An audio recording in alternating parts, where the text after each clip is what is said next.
1 Samuel.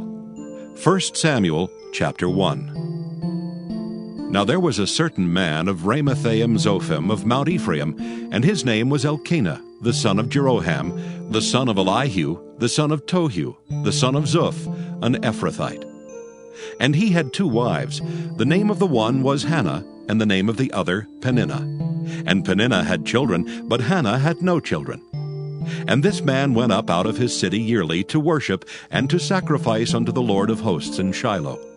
And the 2 sons of Eli, Hophni and Phinehas, the priests of the Lord, were there. And when the time was that Elkanah offered, he gave to Peninnah his wife, and to all her sons and her daughters, portions. But unto Hannah he gave a worthy portion, for he loved Hannah, but the Lord had shut up her womb. And her adversary also provoked her sore, for to make her fret, because the Lord had shut up her womb.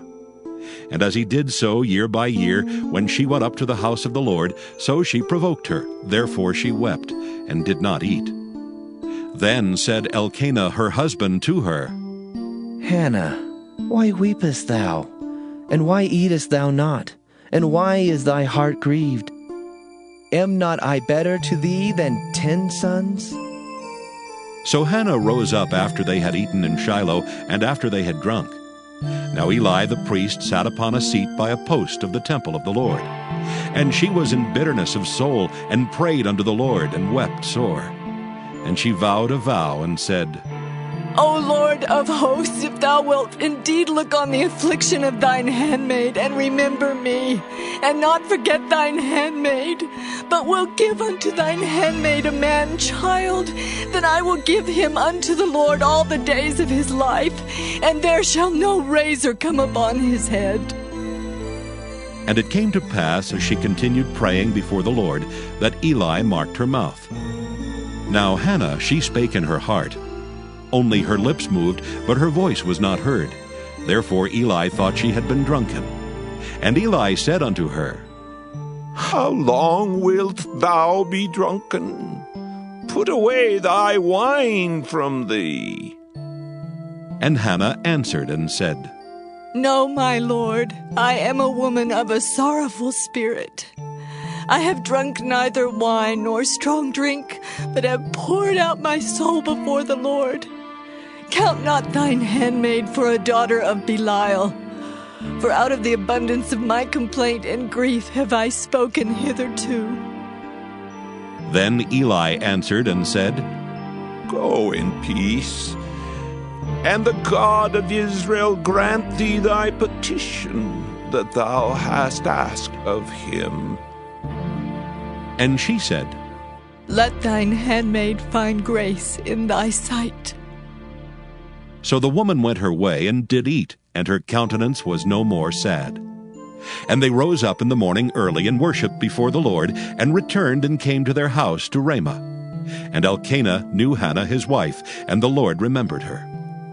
Wherefore it came to pass, when the time was come about after Hannah had conceived, that she bare a son, and called his name Samuel, saying, Because I have asked him of the Lord. And the man Elkanah and all his house went up to offer unto the Lord the yearly sacrifice and his vow. But Hannah went not up, for she said unto her husband, I will not go up until the child be weaned, and then I will bring him, that he may appear before the Lord, and there abide forever. And Elkanah her husband said unto her, Do what seemeth thee good. Tarry until thou have weaned him. Only the Lord established his word. So the woman abode, and gave her son suck until she weaned him. And when she had weaned him, she took him up with her, with 3 bullocks, and 1 ephah of flour, and a bottle of wine, and brought him unto the house of the Lord in Shiloh, and the child was young. And they slew a bullock, and brought the child to Eli. And she said, O my Lord, as thy soul liveth, my Lord, I am the woman that stood by thee here praying unto the Lord. For this child I prayed, and the Lord hath given me my petition which I asked of him. Therefore also I have lent him to the Lord. As long as he liveth, he shall be lent to the Lord. And he worshipped the Lord there. 1 Samuel chapter 2. And Hannah prayed and said, My heart rejoiceth in the Lord. Mine horn is exalted in the Lord. My mouth is enlarged over mine enemies, because I rejoice in thy salvation. There is none holy as the Lord, for there is none beside thee. Neither is there any rock like our God. Talk no more so exceeding proudly. Let not arrogancy come out of your mouth, for the Lord is a God of knowledge, and by him actions are weighed. The bows of the mighty men are broken, and they that stumbled are girded with strength. They that were full have hired out themselves for bread, and they that were hungry ceased, so that the barren hath borne 7, and she that hath many children is waxed feeble. The Lord killeth and maketh alive. He bringeth down to the grave and bringeth up. The Lord maketh poor and maketh rich. He bringeth low and lifteth up. He raiseth up the poor out of the dust, and lifteth up the beggar from the dunghill, to set them among princes, and to make them inherit the throne of glory. For the pillars of the earth are the Lord's, and he hath set the world upon them. He will keep the feet of his saints, and the wicked shall be silent in darkness, for by strength shall no man prevail. The adversaries of the Lord shall be broken to pieces. Out of heaven shall he thunder upon them. The Lord shall judge the ends of the earth, and he shall give strength unto his king, and exalt the horn of his anointed. And Elkanah went to Ramah to his house, and the child did minister unto the Lord before Eli the priest. Now the sons of Eli were sons of Belial. They knew not the Lord. And the priest's custom with the people was that when any man offered sacrifice, the priest's servant came while the flesh was in seething, with a flesh hook of 3 teeth in his hand. And he struck it into the pan or kettle or cauldron or pot. All that the flesh hook brought up the priest took for himself. So they did in Shiloh unto all the Israelites that came thither. Also before they burnt the fat, the priest's servant came and said to the man that sacrificed, Give flesh to roast for the priest, for he will not have sodden flesh of thee, but raw. And if any man said unto him, Let them not fail to burn the fat presently, and then take as much as thy soul desireth. Then he would answer him, Nay, but thou shalt give it me now, and if not, I will take it by force. Wherefore the sin of the young men was very great before the Lord, for men abhorred the offering of the Lord. But Samuel ministered before the Lord, being a child girded with a linen ephod. Moreover, his mother made him a little coat, and brought it to him from year to year when she came up with her husband to offer the yearly sacrifice. And Eli blessed Elkanah and his wife, and said, The Lord give thee seed of this woman for the loan which is lent to the Lord. And they went unto their own home. And the Lord visited Hannah so that she conceived, and bare 3 sons and 2 daughters, and the child Samuel grew before the Lord. Now Eli was very old, and heard all that his sons did unto all Israel, and how they lay with the women that assembled at the door of the tabernacle of the congregation. And he said unto them, Why do ye such things? For I hear of your evil dealings by all this people. Nay, my sons, for it is no good report that I hear. Ye make the Lord's people to transgress. If one man sin against another, the judge shall judge him. But if a man sin against the Lord, who shall entreat for him? Notwithstanding they hearkened not unto the voice of their father, because the Lord would slay them. And the child Samuel grew on, and was in favor both with the Lord and also with men. And there came a man of God unto Eli, and said unto him, Thus saith the Lord, Did I plainly appear unto the house of thy father, when they were in Egypt in Pharaoh's house? And did I choose him out of all the tribes of Israel to be my priest, to offer upon mine altar, to burn incense, to to wear an ephod before me? And did I give unto the house of thy father all the offerings made by fire of the children of Israel? Wherefore kick ye at my sacrifice and at mine offering, which I have commanded in my habitation? And honorest thy sons above me, to make yourselves fat with the chiefest of all the offerings of Israel my people? Wherefore the Lord God of Israel saith, I said indeed that thy house and the house of thy father should walk before me forever. But now the Lord saith, Be it far from me, for them that honor me I will honor, and they that despise me shall be lightly esteemed. Behold, the days come that I will cut off thine arm, and the arm of thy father's house, that there shall not be an old man in thine house. And thou shalt see an enemy in my habitation, in all the wealth which God shall give Israel, and there shall not be an old man in thine house forever. And the man of thine, whom I shall not cut off from mine altar, shall be to consume thine eyes, and to grieve thine heart. And all the increase of thine house shall die in the flower of their age. And this shall be a sign unto thee, that shall come upon thy sons, on Hophni and Phinehas. In one day they shall die, both of them. And I will raise me up a faithful priest, that shall do according to that which is in mine heart and in my mind. And I will build him a sure house, and he shall walk before mine anointed forever. And it shall come to pass that every one that is left in thine house shall come and crouch to him for a piece of silver and a morsel of bread, and shall say, Put me, I pray thee, into one of the priest's offices, that I may eat a piece of bread. 1 Samuel, chapter 3. And the child Samuel ministered unto the Lord before Eli. And the word of the Lord was precious in those days. There was no open vision. And it came to pass at that time, when Eli was laid down in his place, and his eyes began to wax dim, that he could not see. And ere the lamp of God went out in the temple of the Lord, where the ark of God was, and Samuel was laid down to sleep, that the Lord called, Samuel. And he answered, Here am I.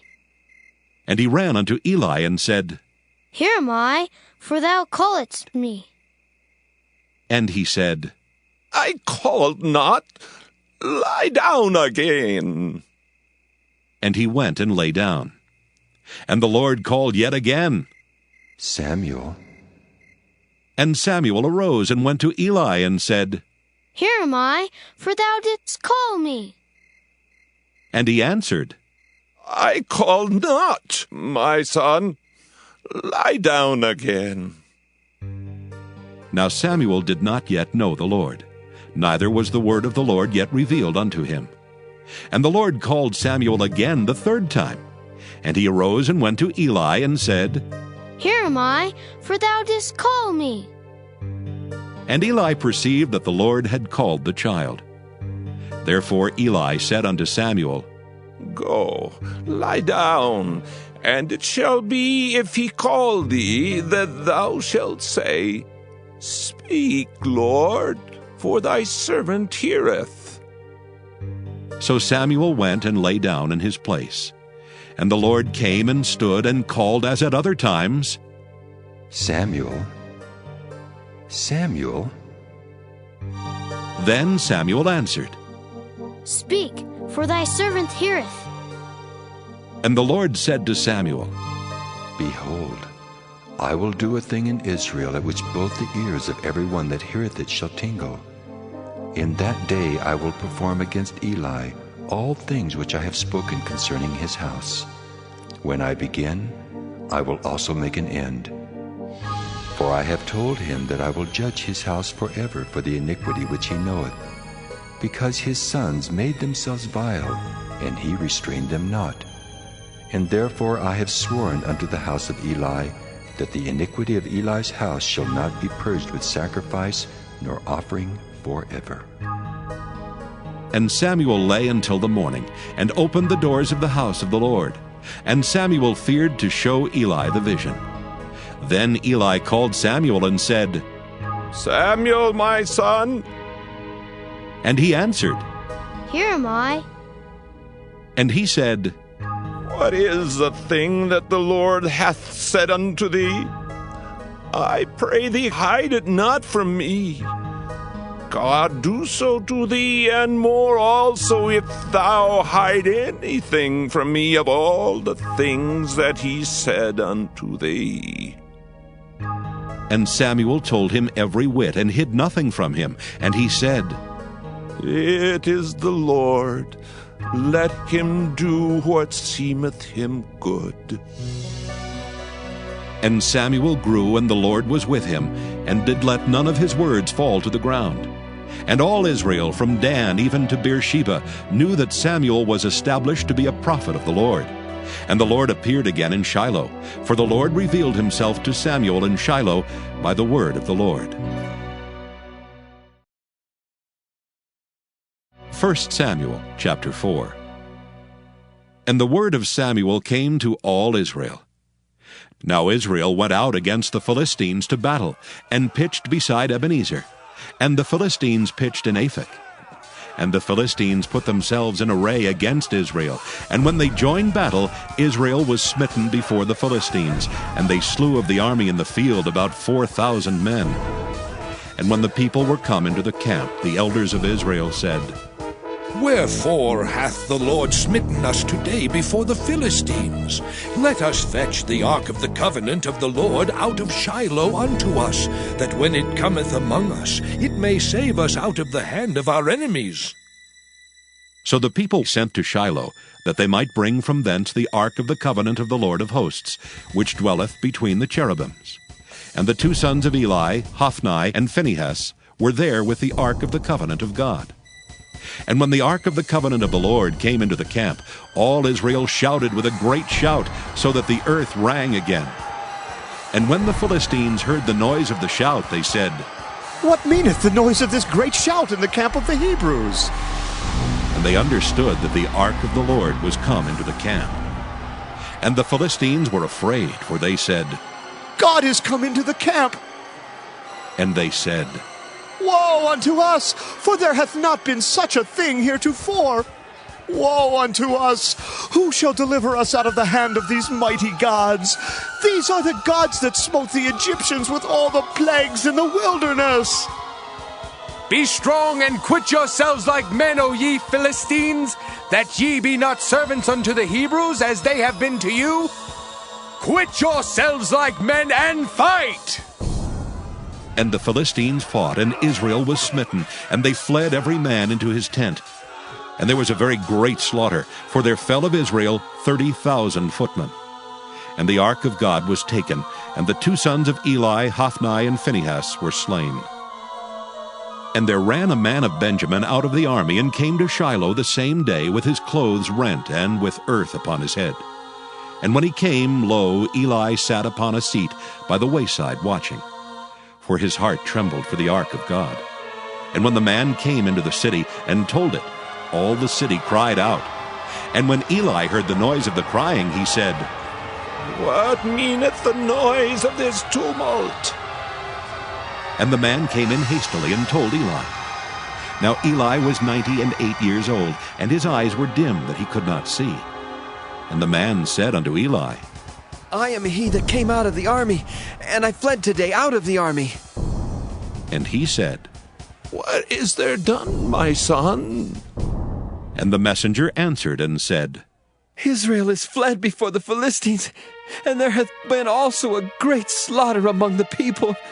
And thy two sons also, Hophni and Phinehas, are dead, and the ark of God is taken. And it came to pass, when he made mention of the ark of God, that he fell from off the seat backward by the side of the gate, and his neck brake, and he died. For he was an old man and heavy, and he had judged Israel 40 years. And his daughter-in-law, Phinehas's wife, was with child near to be delivered. And when she heard the tidings that the ark of God was taken, and that her father-in-law and her husband were dead, she bowed herself and travailed, for her pains came upon her. And about the time of her death, the women that stood by her said unto her, Fear not, for thou hast borne a son. But she answered not, neither did she regard it. And she named the child Ichabod, saying, The glory is departed from Israel. Because the ark of God was taken, and because of her father-in-law and her husband. And she said, The glory is departed from Israel, for the ark of God is taken. 1 Samuel chapter 5. And the Philistines took the ark of God and brought it from Ebenezer unto Ashdod. When the Philistines took the ark of God, they brought it into the house of Dagon, and set it by Dagon. And when they of Ashdod arose early on the morrow, behold, Dagon was fallen upon his face to the earth before the ark of the Lord. And they took Dagon, and set him in his place again. And when they arose early on the morrow morning, behold, Dagon was fallen upon his face to the ground before the ark of the Lord. And the head of Dagon and both the palms of his hands were cut off upon the threshold. Only the stump of Dagon was left to him. Therefore neither the priests of Dagon, nor any that come into Dagon's house, tread on the threshold of Dagon in Ashdod unto this day. But the hand of the Lord was heavy upon them of Ashdod, and he destroyed them, and smote them with emerods, even Ashdod and the coasts thereof. And when the men of Ashdod saw that it was so, they said, The ark of the God of Israel shall not abide with us, for his hand is sore upon us, and upon Dagon our God. They sent therefore and gathered all the lords of the Philistines unto them, and said, What shall we do with the ark of the God of Israel? And they answered, Let the ark of the God of Israel be carried about unto Gath. And they carried the ark of the God of Israel about thither. And it was so that after they had carried it about, the hand of the Lord was against the city with a very great destruction. And he smote the men of the city, both small and great, and they had emerods in their secret parts. Therefore they sent the ark of God to Ekron. And it came to pass, as the ark of God came to Ekron, that the Ekronites cried out, saying, They have brought about the ark of the God of Israel to us, to slay us and our people. So they sent and gathered together all the lords of the Philistines, and said, Send away the ark of the God of Israel, and let it go again to his own place, that it slay us not and our people. For there was a deadly destruction throughout all the city. The hand of God was very heavy there. And the men that died not were smitten with the emerods, and the cry of the city went up to heaven. 1 Samuel chapter 6. And the ark of the Lord was in the country of the Philistines 7 months. And the Philistines called for the priests and the diviners, saying, What shall we do to the ark of the Lord? Tell us wherewith we shall send it to his place. And they said, If ye send away the ark of the God of Israel, send it not empty, but in any wise return him a trespass offering. Then ye shall be healed, and it shall be known to you why his hand is not removed from you. Then said they, What shall be the trespass offering which we shall return to him? They answered, 5 golden emerods, and 5 golden mice, according to the number of the lords of the Philistines. For 1 plague was on you all, and on your lords. Wherefore ye shall make images of your emerods, and images of your mice, that mar the land, and ye shall give glory unto the God of Israel. Peradventure he will lighten his hand from off you, and from off your gods, and from off your land. Wherefore then do ye harden your hearts, as the Egyptians and Pharaoh hardened their hearts? When he had wrought wonderfully among them, did they not let the people go, and they departed? Now therefore make a new cart, and take 2 milch kine, on which there hath come no yoke, and tie the kine to the cart, and bring their calves home from them. And take the ark of the Lord, and lay it upon the cart, and put the jewels of gold which ye return him for a trespass offering in a coffer by the side thereof, and send it away that it may go. And see if it goeth up by the way of his own coast to Bethshemesh. Then he hath done us this great evil. But if not, then we shall know that it is not his hand that smote us. It was a chance that happened to us. And the men did so, and took 2 milch kine, and tied them to the cart, and shut up their calves at home. And they laid the ark of the Lord upon the cart, and the coffer with the mice of gold and the images of their emerods. And the kine took the straight way to the way of Bethshemesh, and went along the highway, lowing as they went, and turned not aside to the right hand or to the left. And the lords of the Philistines went after them unto the border of Bethshemesh. And they of Bethshemesh were reaping their wheat harvest in the valley. And they lifted up their eyes, and saw the ark, and rejoiced to see it. And the cart came into the field of Joshua, a Bethshemite, and stood there, where there was a great stone. And they clave the wood of the cart, and offered the kine a burnt offering unto the Lord. And the Levites took down the ark of the Lord, and the coffer that was with it, wherein the jewels of gold were, and put them on the great stone. And the men of Bethshemesh offered burnt offerings and sacrificed sacrifices the same day unto the Lord. And when the 5 lords of the Philistines had seen it, they returned to Ekron the same day. And these are the golden emerods which the Philistines returned for a trespass offering unto the Lord.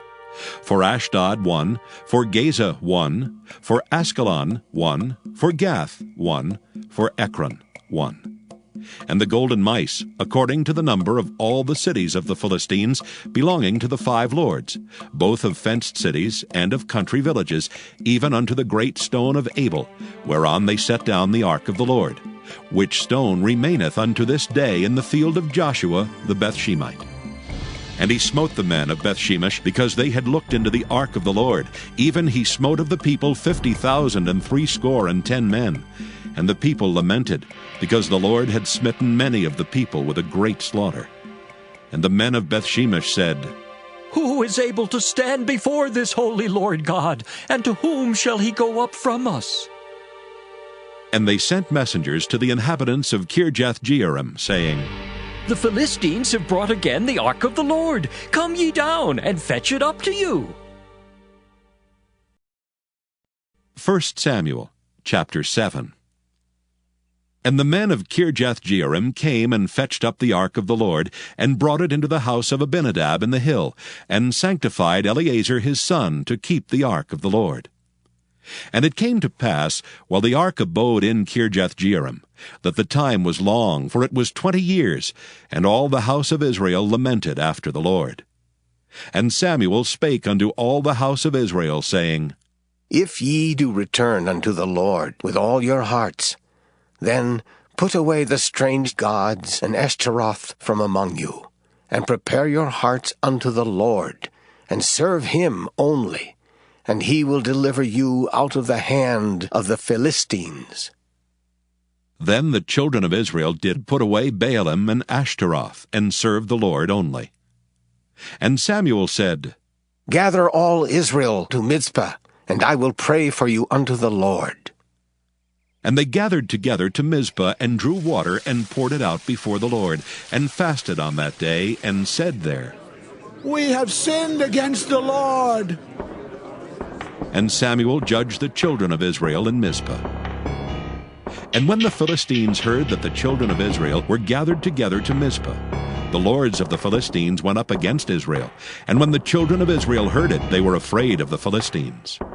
And the children of Israel said to Samuel, Cease not to cry unto the Lord our God for us, that he will save us out of the hand of the Philistines. And Samuel took a sucking lamb, and offered it for a burnt offering holy unto the Lord. And Samuel cried unto the Lord for Israel, and the Lord heard him. And as Samuel was offering up the burnt offering, the Philistines drew near to battle against Israel. But the Lord thundered with a great thunder on that day upon the Philistines, and discomfited them, and they were smitten before Israel. And the men of Israel went out of Mizpah, and pursued the Philistines, and smote them until they came under Bethkar. Then Samuel took a stone and set it between Mizpah and Shen, and called the name of it Ebenezer, saying, Hitherto hath the Lord helped us. So the Philistines were subdued, and they came no more into the coast of Israel. And the hand of the Lord was against the Philistines all the days of Samuel. And the cities which the Philistines had taken from Israel were restored to Israel, from Ekron even unto Gath. And the coasts thereof did Israel deliver out of the hands of the Philistines. And there was peace between Israel and the Amorites. And Samuel judged Israel all the days of his life. And he went from year to year in circuit to Bethel and Gilgal and Mizpah, and judged Israel in all those places. And his return was to Ramah, for there was his house. And there he judged Israel, and there he built an altar unto the Lord. 1 Samuel chapter 8. And it came to pass, when Samuel was old, that he made his sons judges over Israel. Now the name of his firstborn was Joel, and the name of his second Abiah. They were judges in Beersheba. And his sons walked not in his ways, but turned aside after lucre, and took bribes and perverted judgment. Then all the elders of Israel gathered themselves together, and came to Samuel unto Ramah, and said unto him, Behold, thou art old, and thy sons walk not in thy ways. Now make us a king to judge us like all the nations. But the thing displeased Samuel, when they said, Give us a king to judge us. And Samuel prayed unto the Lord. And the Lord said unto Samuel, Hearken unto the voice of the people in all that they say unto thee. For they have not rejected thee, but they have rejected me, that I should not reign over them, according to all the works which they have done since the day that I brought them up out of Egypt, even unto this day, wherewith they have forsaken me and served other gods. So do they also unto thee. Now therefore hearken unto their voice. Howbeit, yet protest solemnly unto them, and show them the manner of the king that shall reign over them. And Samuel told all the words of the Lord unto the people that asked of him a king. And he said, This will be the manner of the king that shall reign over you. He will take your sons, and appoint them for himself, for his chariots, and to be his horsemen, and some shall run before his chariots. And he will appoint him captains over thousands, and captains over 50s, and will set them to ear his ground, and to reap his harvest, and to make his instruments of war, and instruments of his chariots. And he will take your daughters to be confectionaries, and to be cooks, and to be bakers. And he will take your fields, and your vineyards, and your olive yards, even the best of them, and give them to his servants. And he will take the 10th of your seed, and of your vineyards, and give to his officers and to his servants. And he will take your men servants, and your maidservants, and your goodliest young men, and your asses, and put them to his work. He will take the 10th of your sheep, and ye shall be his servants. And ye shall cry out in that day because of your king, which ye shall have chosen you, and the Lord will not hear you in that day. Nevertheless, the people refused to obey the voice of Samuel, and they said, Nay, but we will have a king over us, that we also may be like all the nations, and that our king may judge us and go out before us and fight our battles. And Samuel heard all the words of the people, and he rehearsed them in the ears of the Lord. And the Lord said to Samuel, Hearken unto their voice, and make them a king. And Samuel said unto the men of Israel, Go ye every man unto his city. 1 Samuel chapter 9.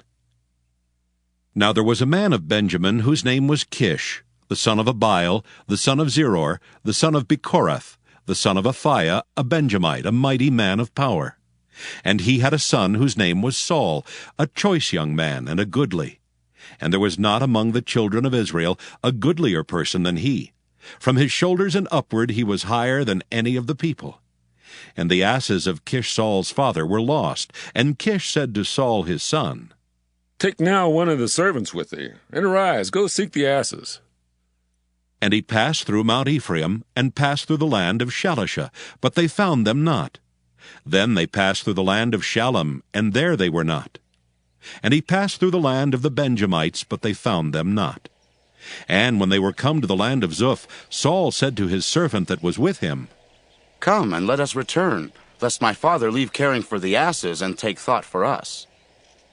And he said unto him, Behold now, there is in this city a man of God, and he is an honorable man. All that he saith cometh surely to pass. Now let us go thither. Peradventure he can show us our way that we should go. Then said Saul to his servant, But behold, if we go, what shall we bring the man?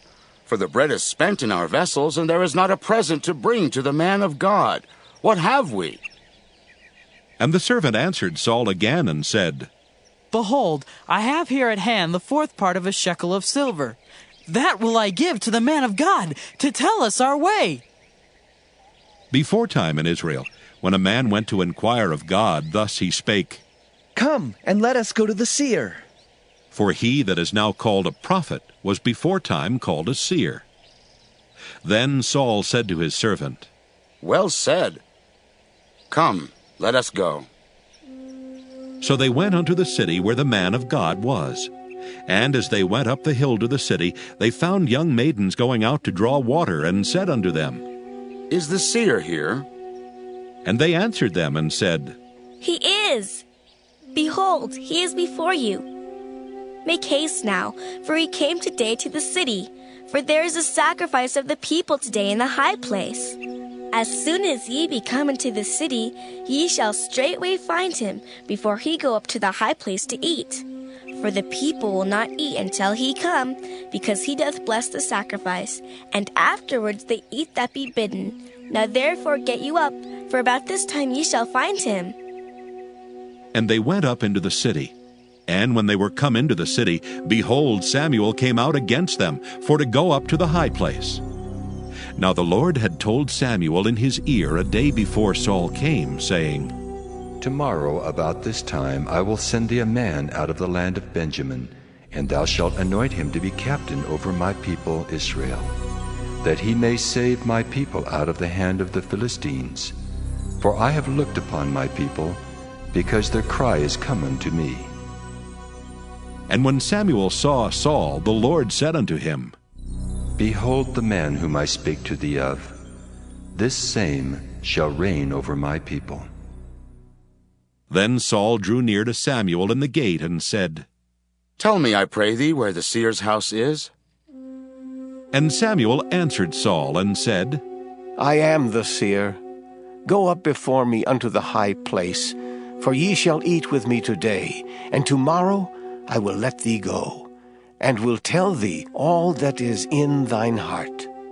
And as for thine asses that were lost 3 days ago, set not thy mind on them, for they are found. And on whom is all the desire of Israel? Is it not on thee, and on all thy father's house? And Saul answered and said, Am not I a Benjamite, of the smallest of the tribes of Israel? And my family the least of all the families of the tribe of Benjamin. Wherefore then speakest thou so to me? And Samuel took Saul and his servant, and brought them into the parlor, and made them sit in the chiefest place among them that were bidden, which were about 30 persons. And Samuel said unto the cook, Bring the portion which I gave thee, of which I said unto thee, Set it by thee. And the cook took up the shoulder, and that which was upon it, and set it before Saul. And Samuel said, Behold that which is left. Set it before thee, and eat. For unto this time hath it been kept for thee, since I said, I have invited the people. So Saul did eat with Samuel that day. And when they were come down from the high place into the city, Samuel communed with Saul upon the top of the house. And they arose early, and it came to pass about the spring of the day, that Samuel called Saul to the top of the house, saying, Up, that I may send thee away. And Saul arose, and they went out, both of them, he and Samuel, abroad. And as they were going down to the end of the city, Samuel said to Saul, Bid the servant pass on before us. And he passed on. But stand thou still a while, that I may show thee the word of God. 1 Samuel chapter 10. Then Samuel took a vial of oil and poured it upon his head, and kissed him, and said, Is it not because the Lord hath anointed thee to be captain over his inheritance? When thou art departed from me today, then thou shalt find 2 men by Rachel's sepulchre in the border of Benjamin at Zelzah. And they will say unto thee, The asses which thou wentest to seek are found, and lo, thy father hath left the care of the asses, and sorroweth for you, saying, What shall I do for my son? Then shalt thou go on forward from thence, and thou shalt come to the plain of Tabor, and there shall meet thee 3 men going up to God to Bethel, one carrying 3 kids, and another carrying 3 loaves of bread, and another carrying a bottle of wine. And they will salute thee, and give thee 2 loaves of bread, which thou shalt receive of their hands. After that thou shalt come to the hill of God, where is the garrison of the Philistines. And it shall come to pass, when thou art come thither to the city, that thou shalt meet a company of prophets coming down from the high place with a psaltery and a tabret and a pipe and a harp before them. And they shall prophesy. And the Spirit of the Lord will come upon thee, and thou shalt prophesy with them, and shalt be turned into another man. And let it be, when these signs are come unto thee, that thou do as occasion serve thee, for God is with thee. And thou shalt go down before me to Gilgal, and behold, I will come down unto thee to offer burnt offerings, and to sacrifice sacrifices of peace offerings. 7 days shalt thou tarry till I come to thee, and show thee what thou shalt do. And it was so that when he had turned his back to go from Samuel, God gave him another heart. And all those signs came to pass that day. And when they came thither to the hill, behold, a company of prophets met him, and the Spirit of God came upon him, and he prophesied among them. And it came to pass, when all that knew him beforetime saw that, behold, he prophesied among the prophets, then the people said to one another, What is this that is come unto the son of Kish? Is Saul also among the prophets? And one of the same place answered and said, But who is their father? Therefore it became a proverb, Is Saul also among the prophets? And when he had made an end of prophesying, he came to the high place. And Saul's uncle said unto him and to his servant, Whither went ye? And he said, To seek the asses. And when we saw that they were nowhere, we came to Samuel. And Saul's uncle said, Tell me, I pray thee, what Samuel said unto you. And Saul said unto his uncle, He told us plainly that the asses were found. But of the matter of the kingdom whereof Samuel spake he told him not. And Samuel called the people together unto the Lord to Mizpah, and said unto the children of Israel, Thus saith the Lord God of Israel, I brought up Israel out of Egypt, and delivered you out of the hand of the Egyptians, and out of the hand of all kingdoms, and of them that oppressed you. And ye have this day rejected your God, who himself saved you out of all your adversities and your tribulations, and ye have said unto him, Nay, but set a king over us. Now therefore present yourselves before the Lord by your tribes and by your thousands. And when Samuel had caused all the tribes of Israel to come near, the tribe of Benjamin was taken. When he had caused the tribe of Benjamin to come near by their families, the family of Matri was taken, and Saul the son of Kish was taken. And when they sought him, he could not be found. Therefore they inquired of the Lord further, if the man should yet come thither. And the Lord answered, Behold, he hath hid himself among the stuff. And they ran and fetched him thence. And when he stood among the people, he was higher than any of the people from his shoulders and upward. And Samuel said to all the people, See ye him whom the Lord hath chosen, that there is none like him among all the people. And all the people shouted and said, God save the king! Then Samuel told the people the manner of the kingdom, and wrote it in a book, and laid it up before the Lord. And Samuel sent all the people away, every man to his house. And Saul also went home to Gibeah, and there went with him a band of men whose hearts God had touched. But the children of Belial said, How shall this man save us? And they despised him, and brought him no presents, but he held his peace. 1 Samuel chapter 11. Then Nahash the Ammonite came up, and encamped against Jabesh-Gilead, and all the men of Jabesh said unto Nahash, Make a covenant with us, and we will serve thee. And Nahash the Ammonite answered them, On this condition will I make a covenant with you, that I may thrust out all your right eyes, and lay it for a reproach upon all Israel.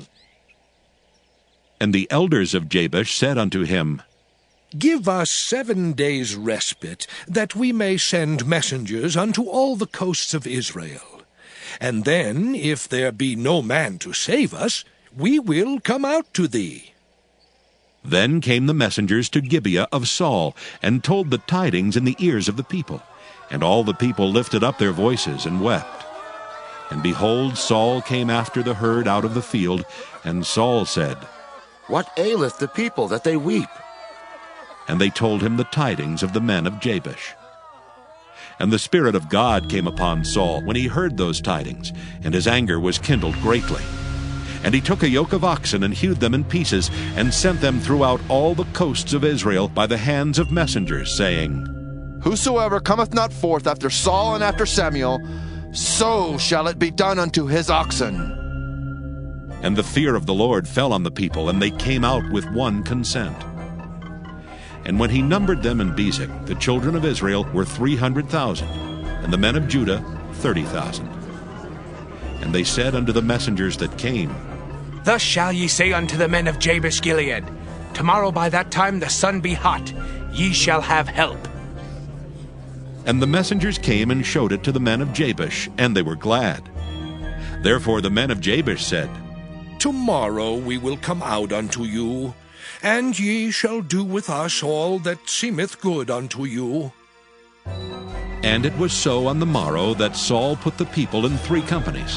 And they came into the midst of the host in the morning watch, and slew the Ammonites until the heat of the day. And it came to pass that they which remained were scattered, so that 2 of them were not left together. And the people said unto Samuel, Who is he that said, Shall Saul reign over us? Bring them in, that we may put them to death. And Saul said, There shall not a man be put to death this day, for today the Lord hath wrought salvation in Israel.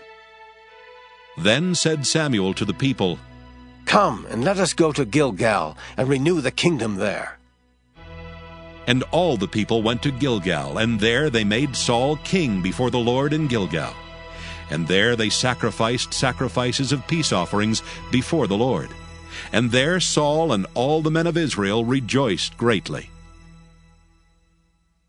1 Samuel chapter 12. And Samuel said unto all Israel, Behold, I have hearkened unto your voice in all that ye said unto me, and have made a king over you. And now, behold, the king walketh before you, and I am old and gray-headed, and behold, my sons are with you, and I have walked before you from my childhood unto this day. Behold, here I am, witness against me before the Lord, and before his anointed. Whose ox have I taken? Or whose ass have I taken? Or whom have I defrauded? Whom have I oppressed? Or of whose hand have I received any bribe to blind mine eyes therewith? And I will restore it you. And they said, Thou hast not defrauded us, nor oppressed us, neither hast thou taken aught of any man's hand. And he said unto them, The Lord is witness against you, and his anointed is witness this day, that ye have not found aught in my hand. And they answered, He is witness. And Samuel said unto the people, It is the Lord that advanced Moses and Aaron, and that brought your fathers up out of the land of Egypt. Now therefore stand still, that I may reason with you before the Lord of all the righteous acts of the Lord, which he did to you and to your fathers. When Jacob was come into Egypt, and your fathers cried unto the Lord, then the Lord sent Moses and Aaron, which brought forth your fathers out of Egypt, and made them dwell in this place. And when they forgat the Lord their God, he sold them into the hand of Sisera, captain of the host of Hazor, and into the hand of the Philistines, and into the hand of the king of Moab. And they fought against them. And they cried unto the Lord, and said, We have sinned, because we have forsaken the Lord, and have served Baalim and Ashtaroth. But now deliver us out of the hand of our enemies, and we will serve thee. And the Lord sent Jerubbaal, and Bedan, and Jephthah, and Samuel, and delivered you out of the hand of your enemies on every side, and ye dwelled safe. And when ye saw that Nahash, the king of the children of Ammon, came against you, ye said unto me, Nay, but a king shall reign over us, when the Lord your God was your king. Now, therefore, behold the king whom ye have chosen, and whom ye have desired. And behold, the Lord hath set a king over you. If ye will fear the Lord, and serve him, and obey his voice, and not rebel against the commandment of the Lord, then shall both ye and also the king that reigneth over you continue following the Lord your God. But if ye will not obey the voice of the Lord, but rebel against the commandment of the Lord, then shall the hand of the Lord be against you, as it was against your fathers. Now, therefore, stand and see this great thing, which the Lord will do before your eyes. Is it not wheat harvest today? I will call unto the Lord, and he shall send thunder and rain, that ye may perceive, and see that your wickedness is great, which ye have done in the sight of the Lord, in asking you a king. So Samuel called unto the Lord, and the Lord sent thunder and rain that day, and all the people greatly feared the Lord and Samuel. And all the people said unto Samuel, Pray for thy servants unto the Lord thy God, that we die not. For we have added unto all our sins this evil, to ask us a king. And Samuel said unto the people, Fear not. Ye have done all this wickedness, yet turn not aside from following the Lord, but serve the Lord with all your heart. And turn ye not aside, for then should ye go after vain things, which cannot profit nor deliver, for they are vain. For the Lord will not forsake his people for his great name's sake, because it hath pleased the Lord to make you his people. Moreover, as for me, God forbid that I should sin against the Lord in ceasing to pray for you. But I will teach you the good and the right way. Only fear the Lord, and serve him in truth with all your heart. For consider how great things he hath done for you. But if ye shall still do wickedly, ye shall be consumed, both ye and your king. 1 Samuel chapter 13. Saul reigned 1 year. And when he had reigned 2 years over Israel, Saul chose him 3,000 men of Israel, whereof 2,000 were with Saul in Michmash and in Mount Bethel, and 1,000 were with Jonathan in Gibeah of Benjamin. And the rest of the people he sent every man to his tent. And Jonathan smote the garrison of the Philistines that was in Geba, and the Philistines heard of it. And Saul blew the trumpet throughout all the land, saying, Let the Hebrews hear! And all Israel heard say that Saul had smitten a garrison of the Philistines, and that Israel also was had an abomination with the Philistines. And the people were called together after Saul to Gilgal. And the Philistines gathered themselves together to fight with Israel, 30,000 chariots and 6,000 horsemen, and people as the sand which is on the seashore in multitude. And they came up and pitched in Michmash, eastward from Bethaven. When the men of Israel saw that they were in a strait, for the people were distressed, then the people did hide themselves in caves and in thickets, and in rocks and in high places and in pits. And some of the Hebrews went over Jordan to the land of Gad and Gilead. As for Saul, he was yet in Gilgal, and all the people followed him trembling. And he tarried 7 days, according to the set time that Samuel had appointed. But Samuel came not to Gilgal, and the people were scattered from him. And Saul said, Bring hither a burnt offering to me, and peace offerings. And he offered the burnt offering. And it came to pass, that as soon as he had made an end of offering the burnt offering, behold, Samuel came, and Saul went out to meet him, that he might salute him. And Samuel said, What hast thou done? And Saul said, Because I saw that the people were scattered from me, and that thou camest not within the days appointed, and that the Philistines gathered themselves together at Michmash. Therefore, said I, the Philistines will come down now upon me to Gilgal, and I have not made supplication unto the Lord. I forced myself, therefore, and offered a burnt offering. And Samuel said to Saul, Thou hast done foolishly. Thou hast not kept the commandment of the Lord thy God, which he commanded thee. For now would the Lord have established thy kingdom upon Israel forever. But now thy kingdom shall not continue. The Lord hath sought him a man after his own heart, and the Lord hath commanded him to be captain over his people, because thou hast not kept that which the Lord commanded thee. And Samuel arose and gat him up from Gilgal unto Gibeah of Benjamin. And Saul numbered the people that were present with him, about 600 men. And Saul and Jonathan his son, and the people that were present with them, abode in Gibeah of Benjamin. But the Philistines encamped in Michmash.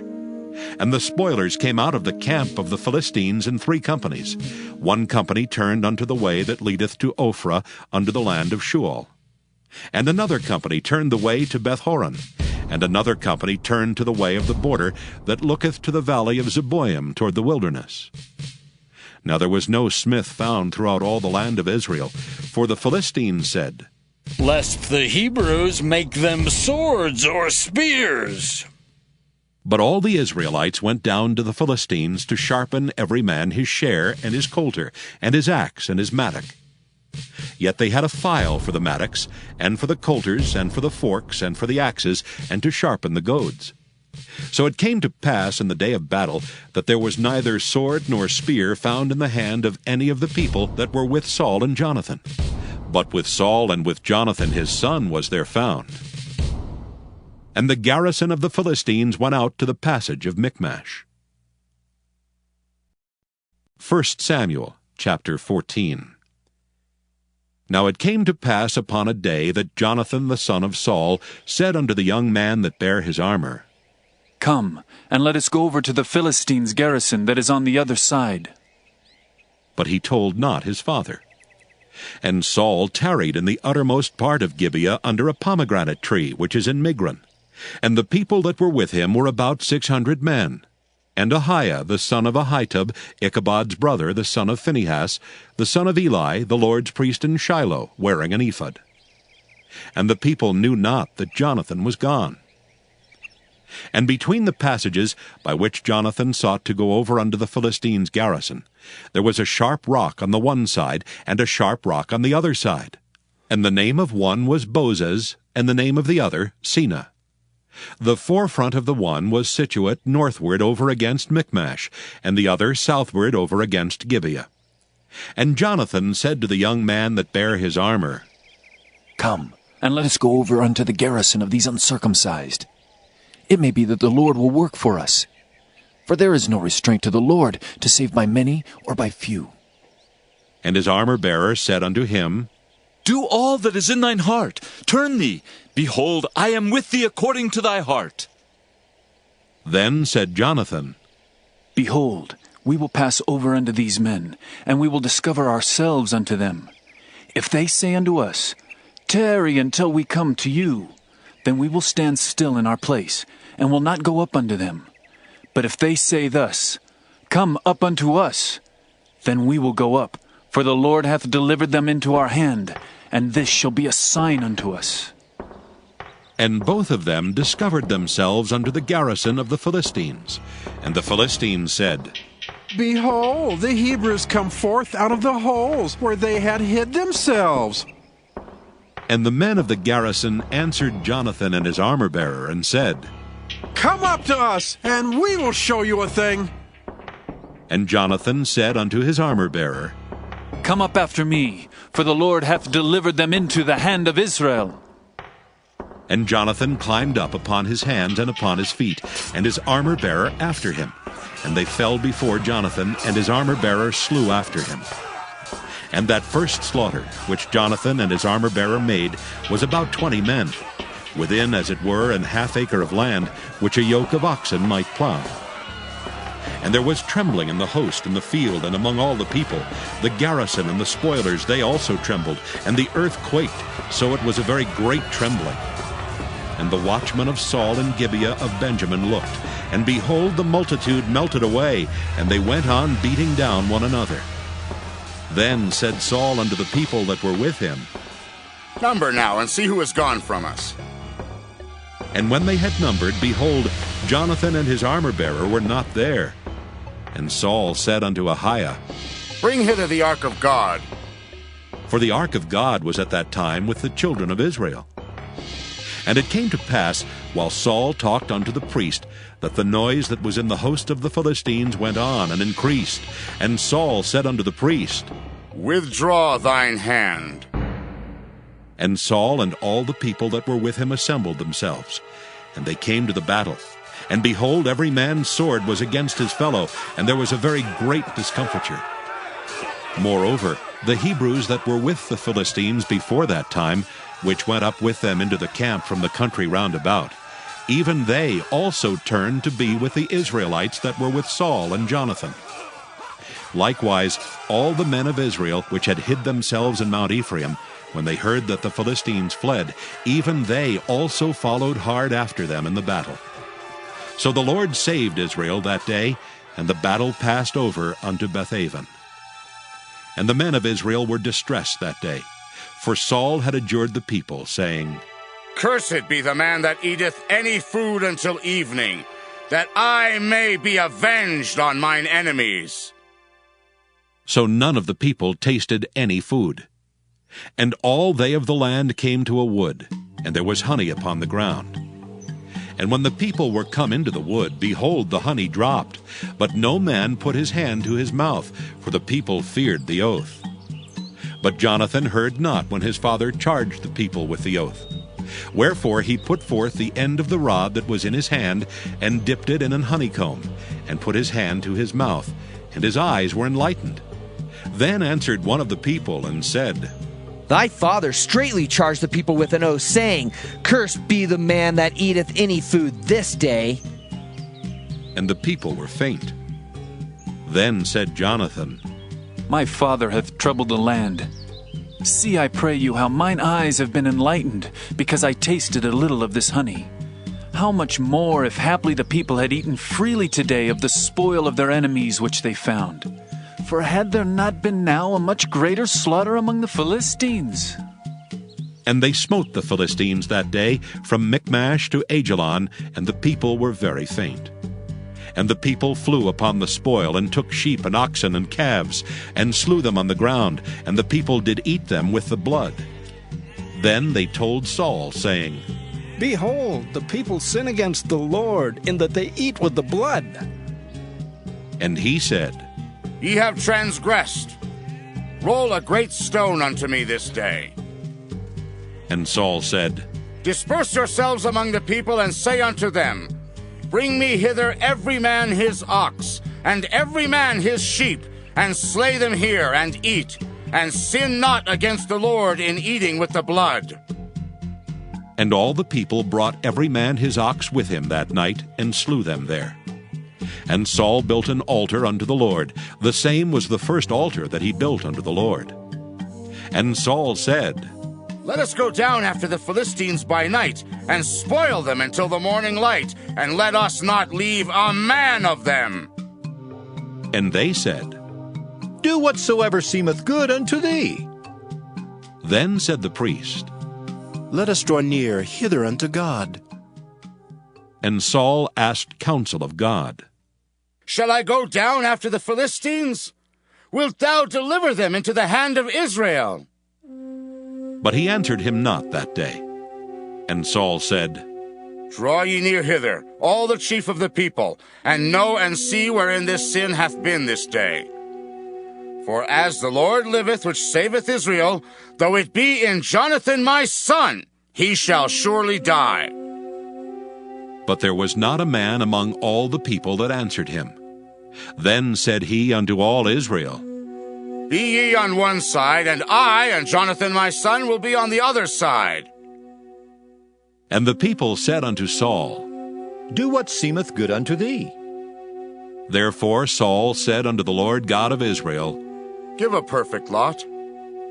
And Saul and Jonathan were taken, but the people escaped.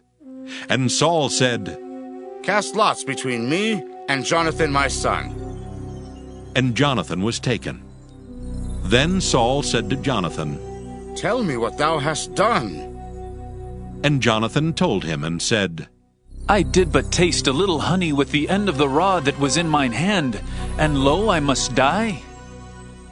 And Saul answered, God do so, and more also, for thou shalt surely die, Jonathan. And the people said unto Saul, Shall Jonathan die, who hath wrought this great salvation in Israel? God forbid! As the Lord liveth, there shall not one hair of his head fall to the ground, for he hath wrought with God this day. So the people rescued Jonathan, that he died not. Then Saul went up from following the Philistines, and the Philistines went to their own place. So Saul took the kingdom over Israel, and fought against all his enemies on every side, against Moab, and against the children of Ammon, and against Edom, and against the kings of Zobah, and against the Philistines. And whithersoever he turned himself, he vexed them. And he gathered an host, and smote the Amalekites, and delivered Israel out of the hands of them that spoiled them. Now the sons of Saul were Jonathan, and Ishuai, and Malchishua. And the names of his 2 daughters were these, the name of the firstborn, Merab, and the name of the younger, Michal. And the name of Saul's wife was Ahinoam, the daughter of Ahimaaz.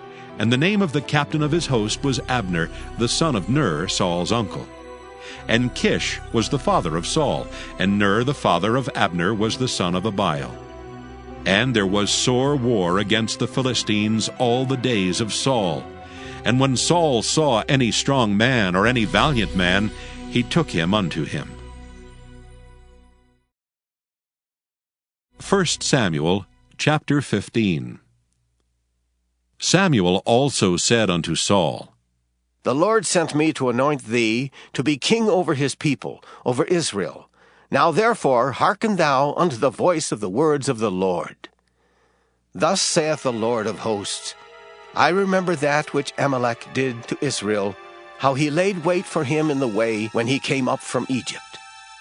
Now go, and smite Amalek, and utterly destroy all that they have, and spare them not, but slay both man and woman, infant and suckling, ox and sheep, camel and ass. And Saul gathered the people together, and numbered them in Telaim 200,000 footmen, and 10,000 men of Judah. And Saul came to a city of Amalek, and laid wait in the valley. And Saul said unto the Kenites, Go, depart, get you down from among the Amalekites, lest I destroy you with them. For ye showed kindness to all the children of Israel when they came up out of Egypt. So the Kenites departed from among the Amalekites. And Saul smote the Amalekites from Havilah until thou comest to Shur, that is over against Egypt. And he took Agag, the king of the Amalekites, alive, and utterly destroyed all the people with the edge of the sword. But Saul and the people spared Agag, and the best of the sheep, and of the oxen, and of the fatlings, and the lambs, and all that was good, and would not utterly destroy them. But everything that was vile and refuse, that they destroyed utterly. Then came the word of the Lord unto Samuel, saying, It repenteth me that I have set up Saul to be king, for he is turned back from following me, and hath not performed my commandments. And it grieved Samuel, and he cried unto the Lord all night. And when Samuel rose early to meet Saul in the morning, it was told Samuel, saying, Saul came to Carmel, and behold, he set him up a place, and is gone about, and passed on and gone down to Gilgal. And Samuel came to Saul, and Saul said unto him, Blessed be thou of the Lord. I have performed the commandment of the Lord. And Samuel said, What meaneth then this bleating of the sheep in mine ears, and the lowing of the oxen which I hear?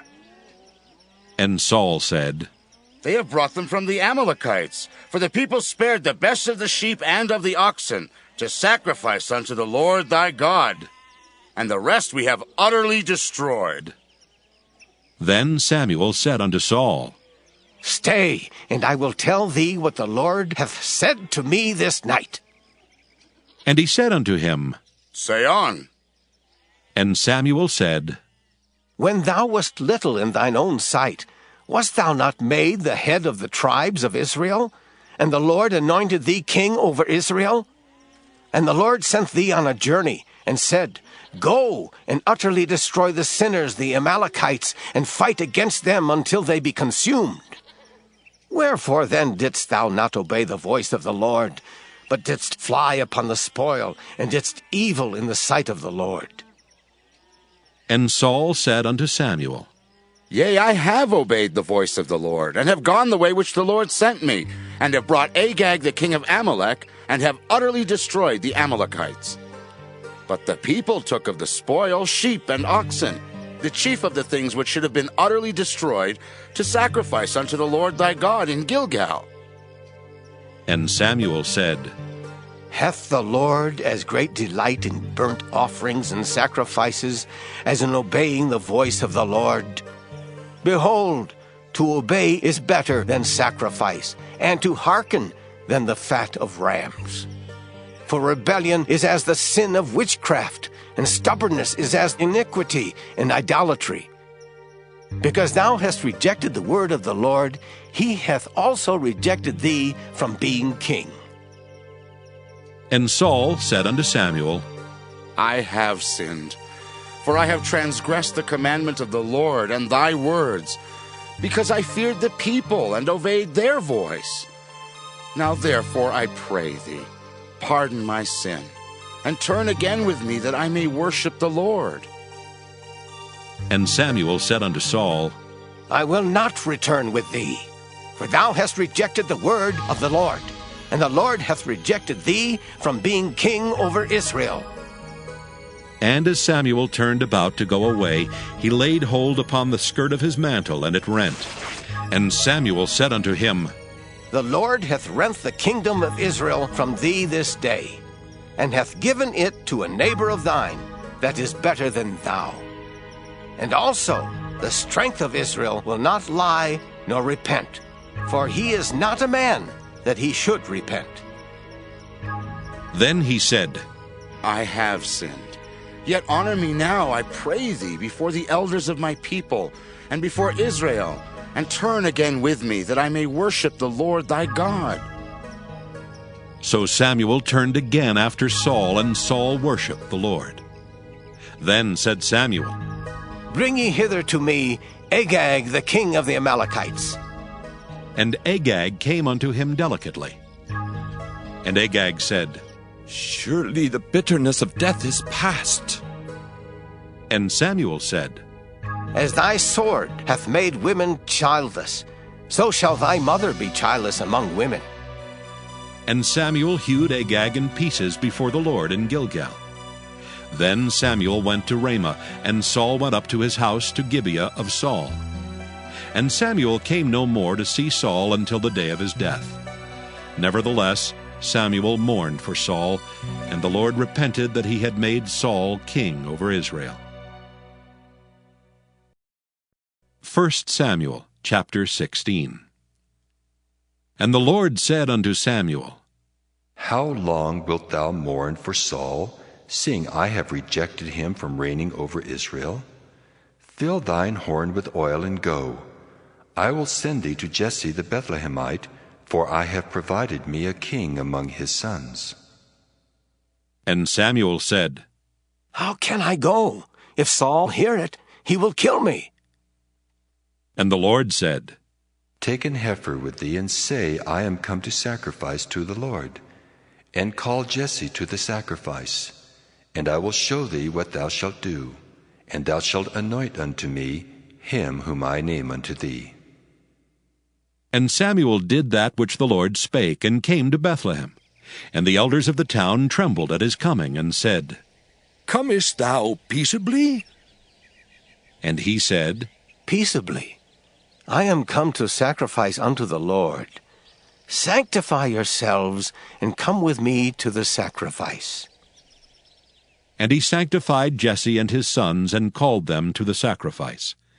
And it came to pass, when they were come, that he looked on Eliab, and said, Surely the Lord's anointed is before him. But the Lord said unto Samuel, Look not on his countenance, or on the height of his stature, because I have refused him. For the Lord seeth not as man seeth. For man looketh on the outward appearance, but the Lord looketh on the heart. Then Jesse called Abinadab, and made him pass before Samuel, and he said, Neither hath the Lord chosen this. Then Jesse made Shammah to pass by, and he said, Neither hath the Lord chosen this. Again Jesse made 7 of his sons to pass before Samuel. And Samuel said unto Jesse, The Lord hath not chosen these. And Samuel said unto Jesse, Are here all thy children? And he said, There remaineth yet the youngest, and behold, he keepeth the sheep. And Samuel said unto Jesse, Send and fetch him, for we will not sit down till he come hither. And he sent and brought him in. Now he was ruddy, and withal of a beautiful countenance, and goodly to look to. And the Lord said, Arise, anoint him, for this is he. Then Samuel took the horn of oil, and anointed him in the midst of his brethren. And the Spirit of the Lord came upon David from that day forward. So Samuel rose up and went to Ramah. But the Spirit of the Lord departed from Saul, and an evil spirit from the Lord troubled him. And Saul's servants said unto him, Behold now, an evil spirit from God troubleth thee. Let our Lord now command thy servants which are before thee to seek out a man who is a cunning player on an harp. And it shall come to pass, when the evil spirit from God is upon thee, that he shall play with his hand, and thou shalt be well. And Saul said unto his servants, Provide me now a man that can play well, and bring him to me. Then answered one of the servants, and said, Behold, I have seen a son of Jesse the Bethlehemite, that is cunning in playing, and a mighty valiant man, and a man of war, and prudent in matters, and a comely person. And the Lord is with him. Wherefore Saul sent messengers unto Jesse, and said, Send me David thy son, which is with the sheep. And Jesse took an ass laden with bread, and a bottle of wine, and a kid, and sent them by David his son unto Saul. And David came to Saul, and stood before him. And he loved him greatly, and he became his armor-bearer. And Saul sent to Jesse, saying, Let David, I pray thee, stand before me, for he hath found favor in my sight. And it came to pass, when the evil spirit from God was upon Saul, that David took an harp and played with his hand. So Saul was refreshed and was well, and the evil spirit departed from him. 1 Samuel chapter 17. Now the Philistines gathered together their armies to battle, and were gathered together at Shochoh, which belongeth to Judah, and pitched between Shochoh and Azekah in Ephas-Dammim. And Saul and the men of Israel were gathered together, and pitched by the valley of Elah, and set the battle in array against the Philistines. And the Philistines stood on a mountain on the one side, and Israel stood on a mountain on the other side, and there was a valley between them. And there went out a champion out of the camp of the Philistines named Goliath of Gath, whose height was 6 cubits and a span. And he had an helmet of brass upon his head, and he was armed with a coat of mail, and the weight of the coat was 5,000 shekels of brass. And he had greaves of brass upon his legs, and a target of brass between his shoulders. And the staff of his spear was like a weaver's beam, and his spear's head weighed 600 shekels of iron, and one bearing a shield went before him. And he stood and cried unto the armies of Israel, and said unto them, Why are ye come out to set your battle in array? Am not I a Philistine, and ye servants to Saul? Choose you a man for you, and let him come down to me. If he be able to fight with me and to kill me, then will we be your servants. But if I prevail against him and kill him, then shall ye be our servants and serve us. And the Philistines said, I defy the armies of Israel this day. Give me a man, that we may fight together. When Saul and all Israel heard those words of the Philistine, they were dismayed and greatly afraid. Now David was the son of that Ephrathite of Bethlehem, Judah, whose name was Jesse, and he had 8 sons. And the man went among men for an old man in the days of Saul. And the 3 eldest sons of Jesse went and followed Saul to the battle. And the names of his 3 sons that went to the battle were Eliab the firstborn, and next unto him Abinadab, and the third Shammah. And David was the youngest, and the 3 eldest followed Saul. But David went and returned from Saul to feed his father's sheep at Bethlehem. And the Philistine drew near morning and evening, and presented himself 40 days. And Jesse said unto David his son, Take now for thy brethren an ephah of this parched corn, and these 10 loaves, and run to the camp to thy brethren. And carry these 10 cheeses unto the captain of their 1,000. And look how thy brethren fare, and take their pledge. Now Saul and they and all the men of Israel were in the valley of Elah fighting with the Philistines. And David rose up early in the morning, and left the sheep with a keeper, and took and went as Jesse had commanded him. And he came to the trench as the host was going forth to the fight, and shouted for the battle. For Israel and the Philistines had put the battle in array, army against army.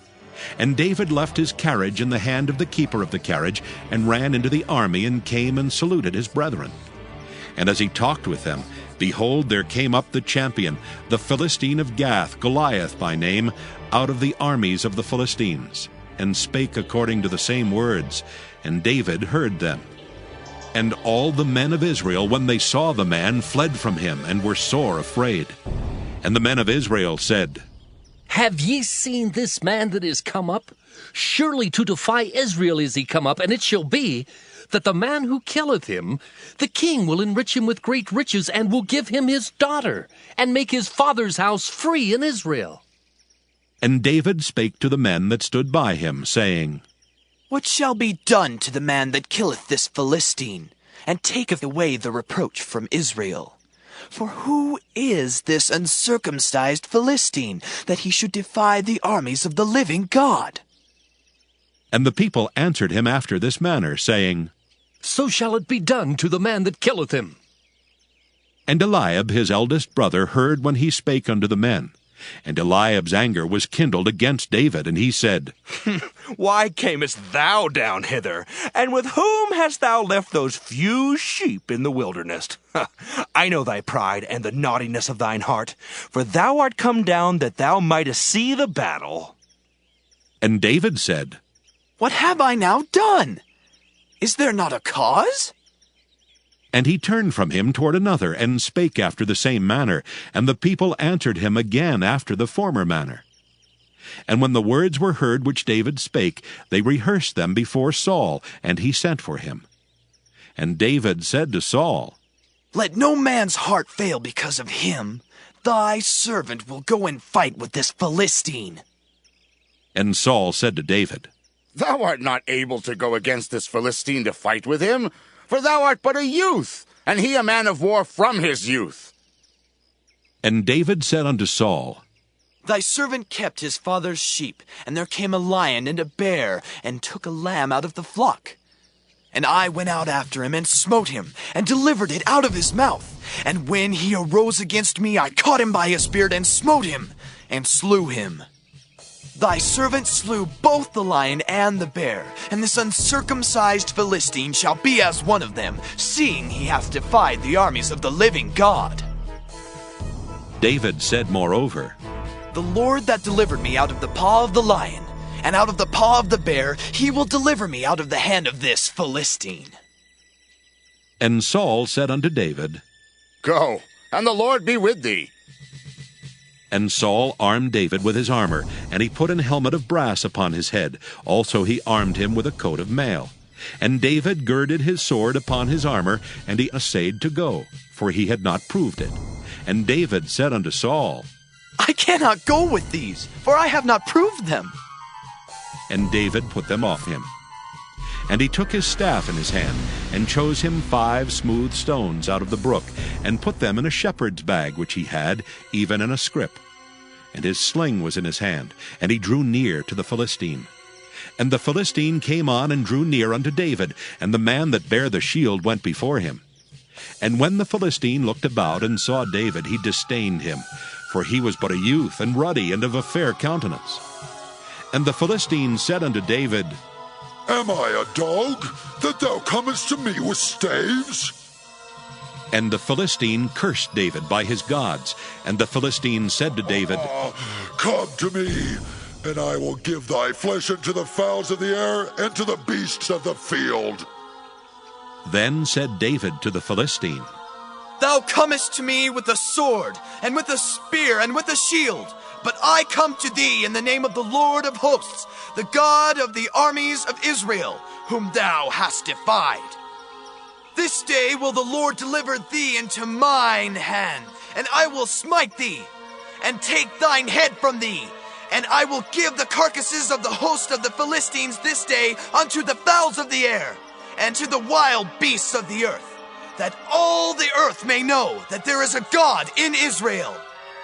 And all this assembly shall know that the Lord saveth not with sword and spear, for the battle is the Lord's, and he will give you into our hands. And it came to pass, when the Philistine arose and came and drew nigh to meet David, that David hasted and ran toward the army to meet the Philistine.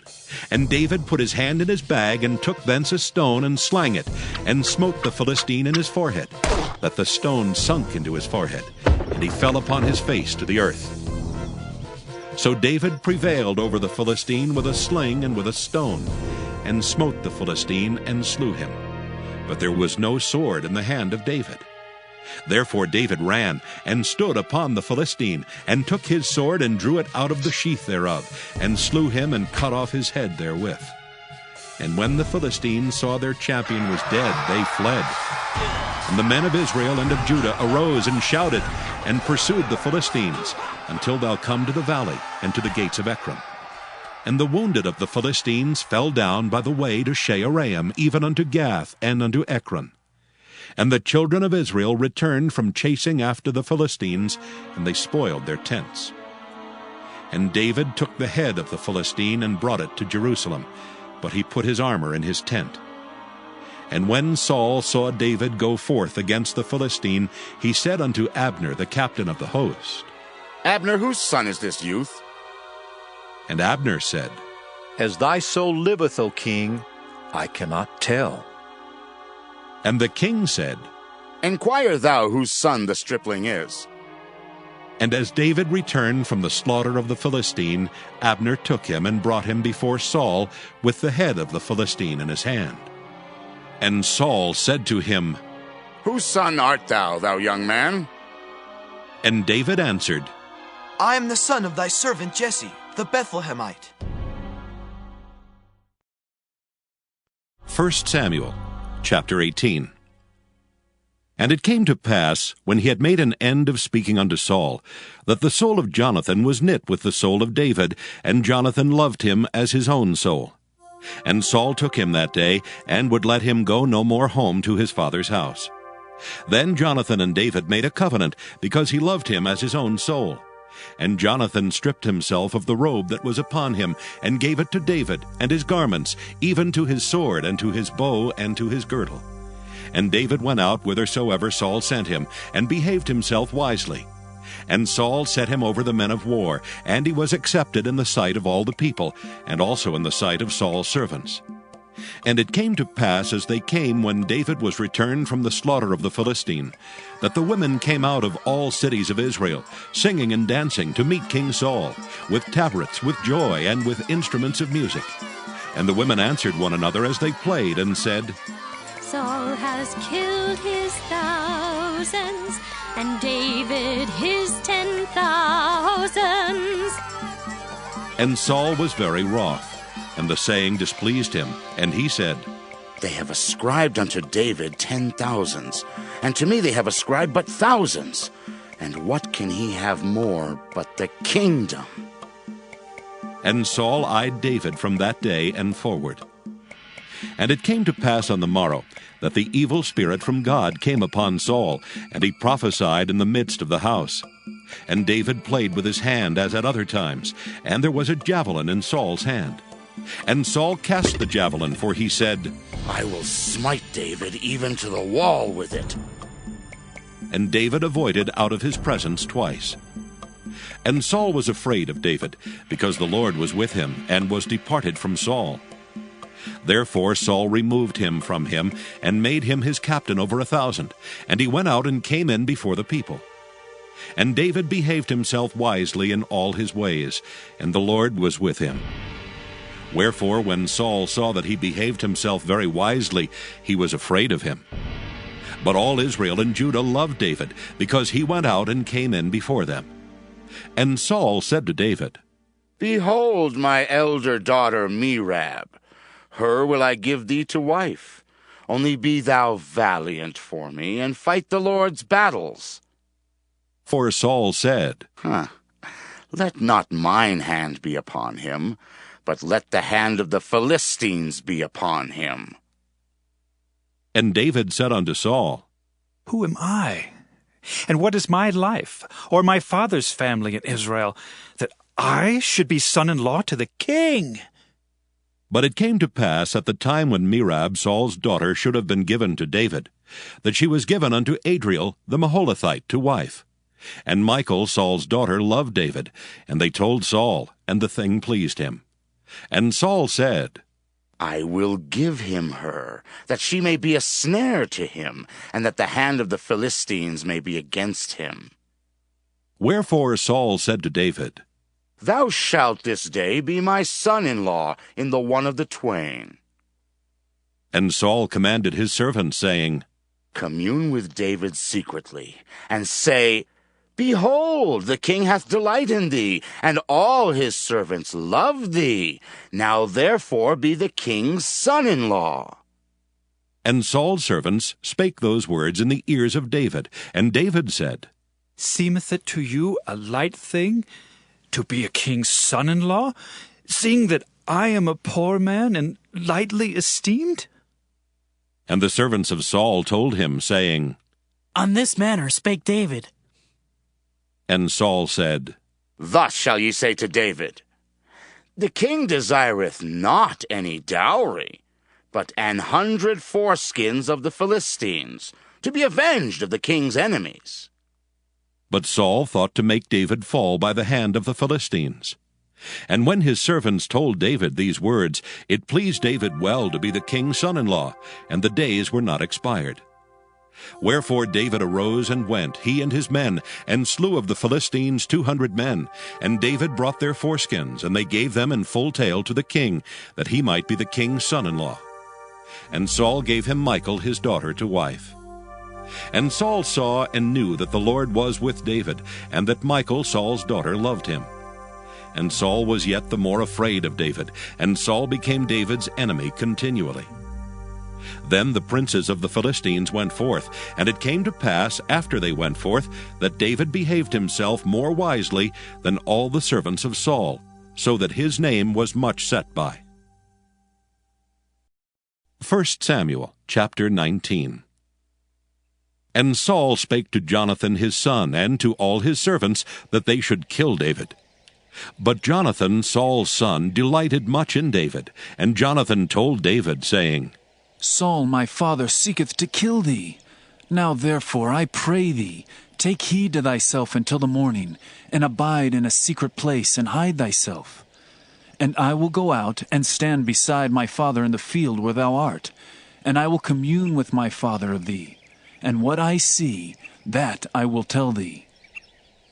And Jonathan spake good of David unto Saul his father, and said unto him, Let not the king sin against his servant, against David, because he hath not sinned against thee, and because his works have been to thee ward very good. For he did put his life in his hand, and slew the Philistine, and the Lord wrought a great salvation for all Israel. Thou sawest it, and didst rejoice. Wherefore then wilt thou sin against innocent blood, to slay David without a cause? And Saul hearkened unto the voice of Jonathan, and Saul sware, As the Lord liveth, he shall not be slain. And Jonathan called David, and Jonathan showed him all those things. And Jonathan brought David to Saul, and he was in his presence as in times past. And there was war again, and David went out and fought with the Philistines, and slew them with a great slaughter, and they fled from him. And the evil spirit from the Lord was upon Saul, as he sat in his house with his javelin in his hand, and David played with his hand. And Saul sought to smite David even to the wall with the javelin. But he slipped away out of Saul's presence, and he smote the javelin into the wall, and David fled and escaped that night. Saul also sent messengers unto David's house to watch him, and to slay him in the morning. And Michal, David's wife, told him, saying, If thou save not thy life tonight, tomorrow thou shalt be slain. So Michal let David down through a window, and he went and fled and escaped. And Michal took an image and laid it in the bed, and put a pillow of goat's hair for his bolster, and covered it with a cloth. And when Saul sent messengers to take David, she said, He is sick. And Saul sent the messengers again to see David, saying, Bring him up to me in the bed, that I may slay him. And when the messengers were come in, behold, there was an image in the bed with a pillow of goat's hair for his bolster. And Saul said unto Michal, Why hast thou deceived me so, and sent away mine enemy, that he is escaped?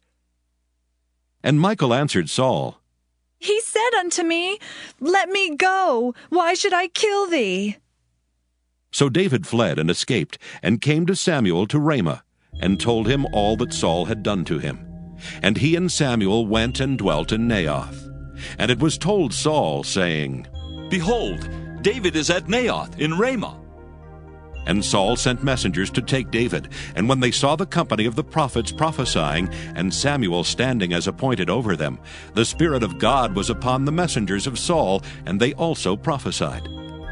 And when it was told Saul, he sent other messengers, and they prophesied likewise. And Saul sent messengers again the third time, and they prophesied also.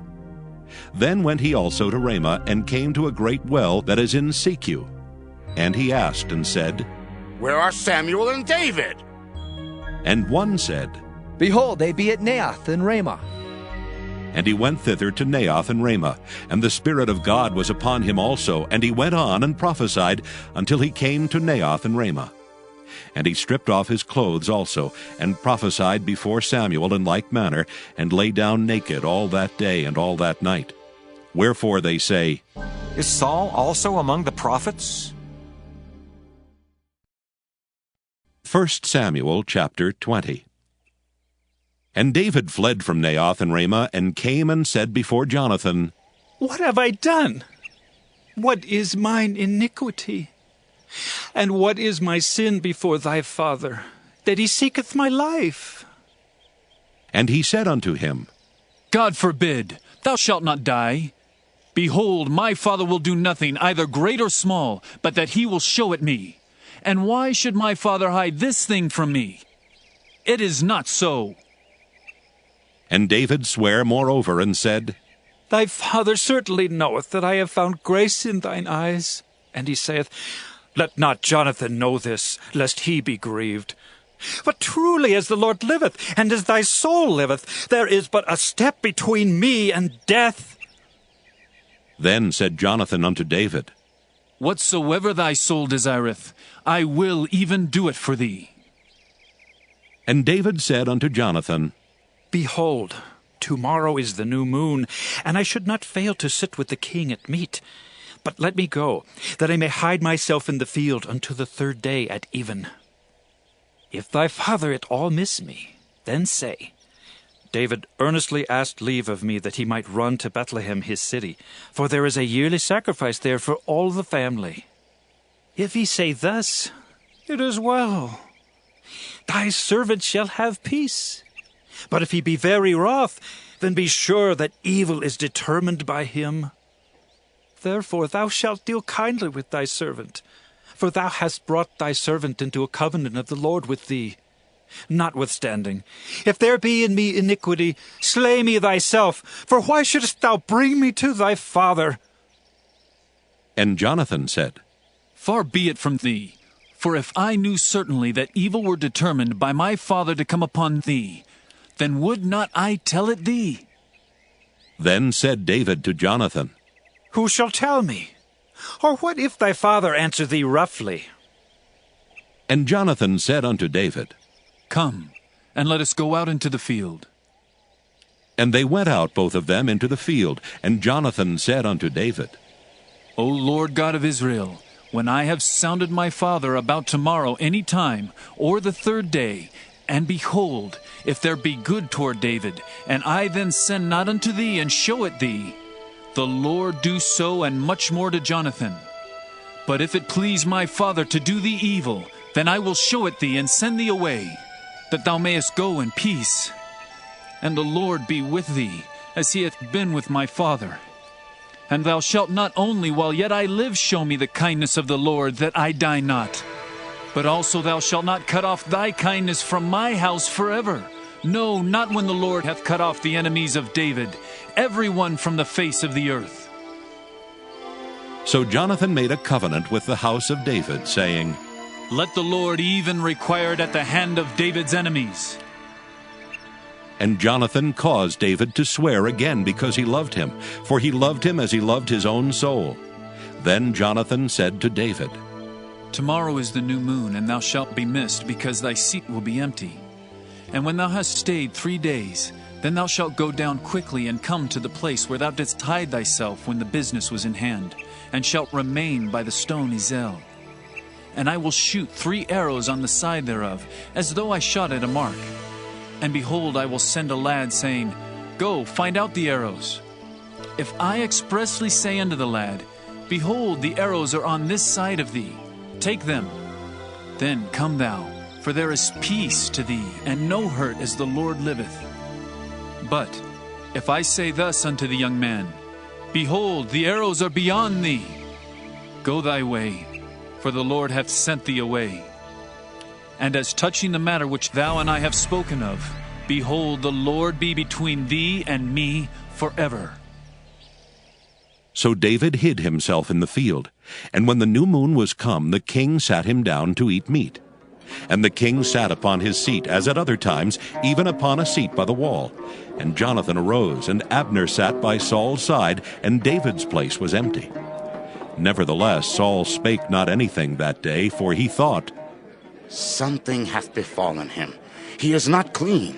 Surely he is not clean. And it came to pass on the morrow, which was the 2nd day of the month, that David's place was empty. And Saul said unto Jonathan his son, Wherefore cometh not the son of Jesse to meat, neither yesterday nor today? And Jonathan answered Saul, David earnestly asked leave of me to go to Bethlehem. And he said, Let me go, I pray thee, for our family hath a sacrifice in the city, and my brother he hath commanded me to be there. And now, if I have found favor in thine eyes, let me get away, I pray thee, and see my brethren. Therefore he cometh not unto the king's table. Then Saul's anger was kindled against Jonathan, and he said unto him, Thou son of the perverse, rebellious woman! Do not I know that thou hast chosen the son of Jesse to thine own confusion, and unto the confusion of thy mother's nakedness? For as long as the son of Jesse liveth upon the ground, thou shalt not be established, nor thy kingdom. Wherefore now send and fetch him unto me, for he shall surely die. And Jonathan answered Saul his father, and said unto him, Wherefore shall he be slain? What hath he done? And Saul cast a javelin at him to smite him, whereby Jonathan knew that it was determined of his father to slay David. So Jonathan arose from the table in fierce anger, and did eat no meat the 2nd day of the month. For he was grieved for David, because his father had done him shame. And it came to pass in the morning that Jonathan went out into the field at the time appointed with David, and a little lad with him. And he said unto his lad, Run! Find out now the arrows which I shoot. And as the lad ran, he shot an arrow beyond him. And when the lad was come to the place of the arrow which Jonathan had shot, Jonathan cried after the lad, and said, Is not the arrow beyond thee? And Jonathan cried after the lad, Make speed, haste, stay not. And Jonathan's lad gathered up the arrows and came to his master. But the lad knew not anything, only Jonathan and David knew the matter. And Jonathan gave his artillery unto his lad, and said unto him, Go, carry them to the city. And as soon as the lad was gone, David arose out of a place toward the south, and fell on his face to the ground, and bowed himself 3 times. And they kissed one another, and wept one with another, until David exceeded. And Jonathan said to David, Go in peace. For as much as we have sworn, both of us, in the name of the Lord, saying, The Lord be between me and thee, and between my seed and thy seed forever. And he arose and departed. And Jonathan went into the city. 1 Samuel chapter 21. Then came David to Nob to Ahimelech the priest. And Ahimelech was afraid at the meeting of David, and said unto him, Why art thou alone, and no men with thee? And David said unto Ahimelech the priest, The king hath commanded me a business, and hath said unto me, Let no man know anything of the business whereabout I send thee, and what I have commanded thee, and I have appointed my servants to such and such a place. Now therefore, what is under thine hand? Give me 5 loaves of bread in mine hand, or what there is present. And the priest answered David, and said, There is no common bread under mine hand, but there is hallowed bread, if the young men have kept themselves at least from women. And David answered the priest, and said unto him, Of a truth, women have been kept from us about these 3 days since I came out, and the vessels of the young men are holy, and the bread is in a manner common, yea, though it were sanctified this day in the vessel. So the priest gave him hallowed bread, for there was no bread there but the showbread that was taken from before the Lord, to put hot bread in the day when it was taken away. Now a certain man of the servants of Saul was there that day, detained before the Lord. And his name was Doeg an Edomite, the chiefest of the herdmen that belonged to Saul. And David said unto Ahimelech, And is there not here under thine hand spear or sword? For I have neither brought my sword nor my weapons with me, because the king's business required haste. And the priest said, The sword of Goliath the Philistine, whom thou slewest in the valley of Elah, behold, it is here wrapped in a cloth behind the ephod. If thou wilt take that, take it, for there is no other save that here. And David said, There is none like that. Give it me. And David arose and fled that day for fear of Saul, and went to Achish the king of Gath. And the servants of Achish said unto him, Is not this David the king of the land? Did they not sing one to another of him in dances, saying, Saul hath slain his thousands, and David his 10,000s? And David laid up these words in his heart, and was sore afraid of Achish the king of Gath. And he changed his behavior before them, and feigned himself mad in their hands, and scrabbled on the doors of the gate, and let his spittle fall down upon his beard. Then said Achish unto his servants, Lo, ye see the man is mad, wherefore then have ye brought him to me?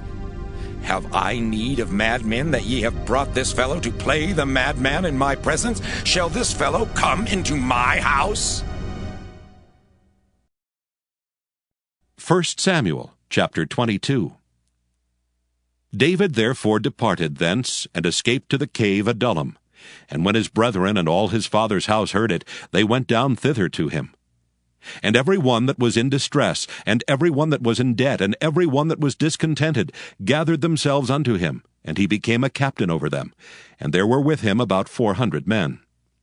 And David went thence to Mizpah of Moab, and he said unto the king of Moab, Let my father and my mother, I pray thee, come forth, and be with you till I know what God will do for me.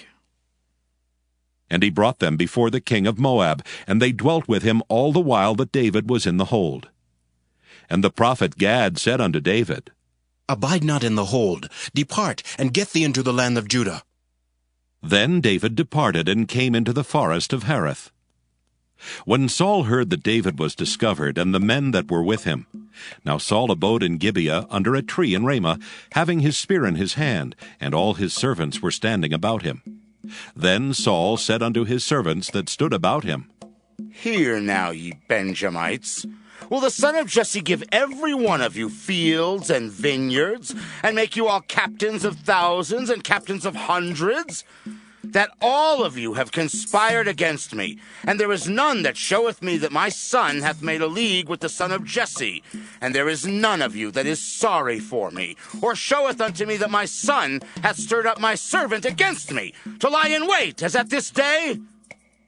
Then answered Doeg the Edomite, which was set over the servants of Saul, and said, I saw the son of Jesse coming to Nob, to Ahimelech the son of Ahitub, and he inquired of the Lord for him, and gave him victuals, and gave him the sword of Goliath the Philistine.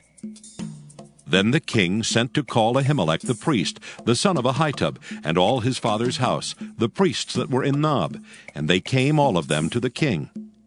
And Saul said, Hear now, thou son of Ahitub. And he answered, Here I am, my lord.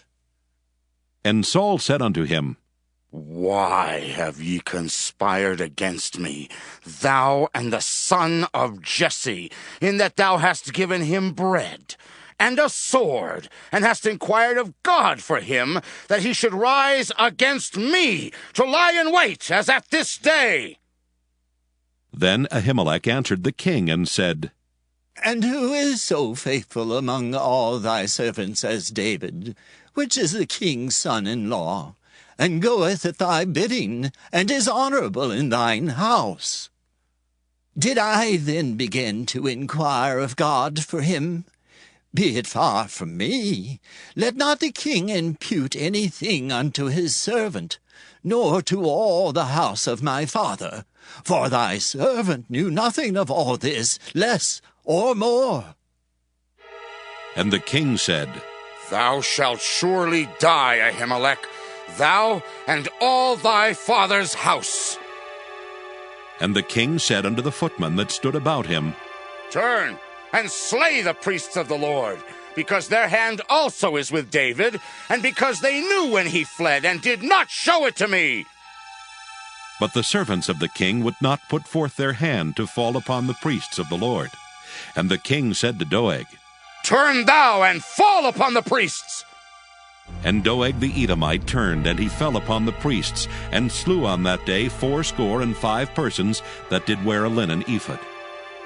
And Nob, the city of the priests, smote he with the edge of the sword both men and women, children and sucklings, and oxen and asses and sheep, with the edge of the sword.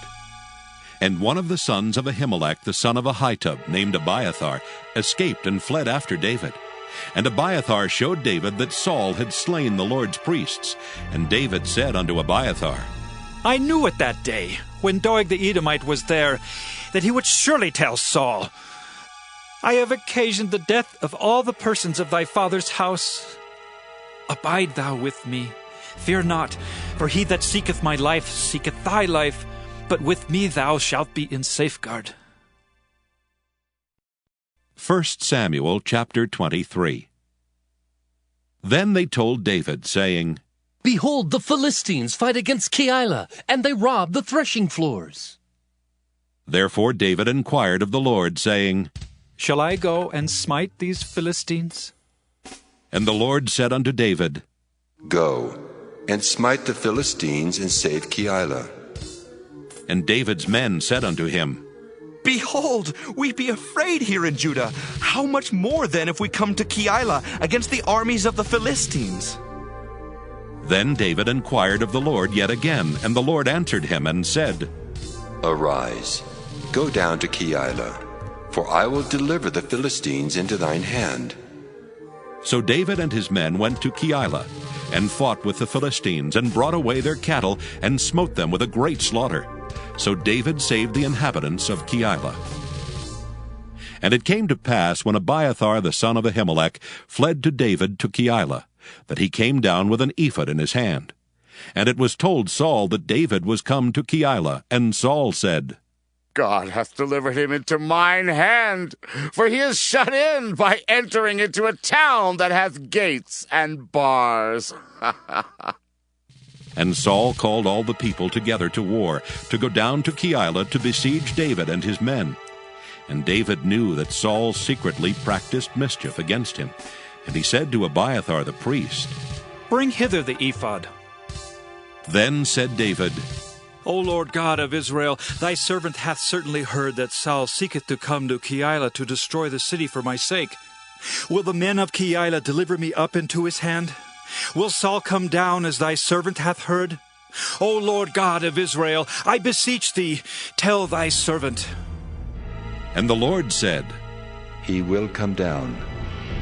Then said David, Will the men of Keilah deliver me and my men into the hand of Saul? And the Lord said, They will deliver thee up. Then David and his men, which were about 600, arose and departed out of Keilah, and went whithersoever they could go.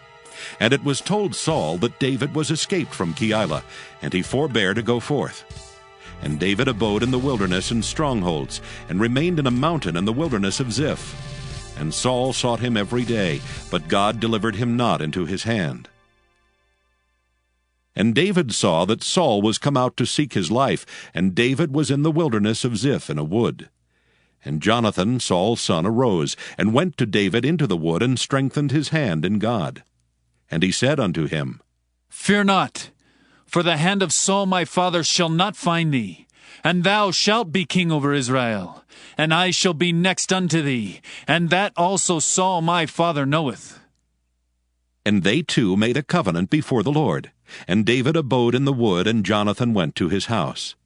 Then came up the Ziphites to Saul to Gibeah, saying, Doth not David hide himself with us in strongholds in the wood, in the hill of Keilah, which is on the south of Jeshimon? Now therefore, O king, come down according to all the desire of thy soul to come down, and our part shall be to deliver him into the king's hand. And Saul said, Blessed be ye of the Lord, for ye have compassion on me. Go, I pray you, prepare yet, and know and see his place where his haunt is, and who hath seen him there, for it is told me that he dealeth very subtly. See, therefore, and take knowledge of all the lurking places where he hideth himself, and come ye again to me with the certainty, and I will go with you. And it shall come to pass, if he be in the land, that I will search him out throughout all the thousands of Judah. And they arose and went to Ziph before Saul. But David and his men were in the wilderness of Maon, in the plain on the south of Jeshimon. Saul also and his men went to seek him, and they told David. Wherefore he came down into a rock, and abode in the wilderness of Maon. And when Saul heard that, he pursued after David in the wilderness of Maon. And Saul went on this side of the mountain, and David and his men on that side of the mountain. And David made haste to get away for fear of Saul. For Saul and his men compassed David and his men round about to take them. But there came a messenger unto Saul, saying, Haste thee and come, for the Philistines have invaded the land. Wherefore Saul returned from pursuing after David, and went against the Philistines. Therefore they called that place Selah Hammeleketh. And David went up from thence, and dwelt in strongholds at En-gedi. 1 Samuel chapter 24.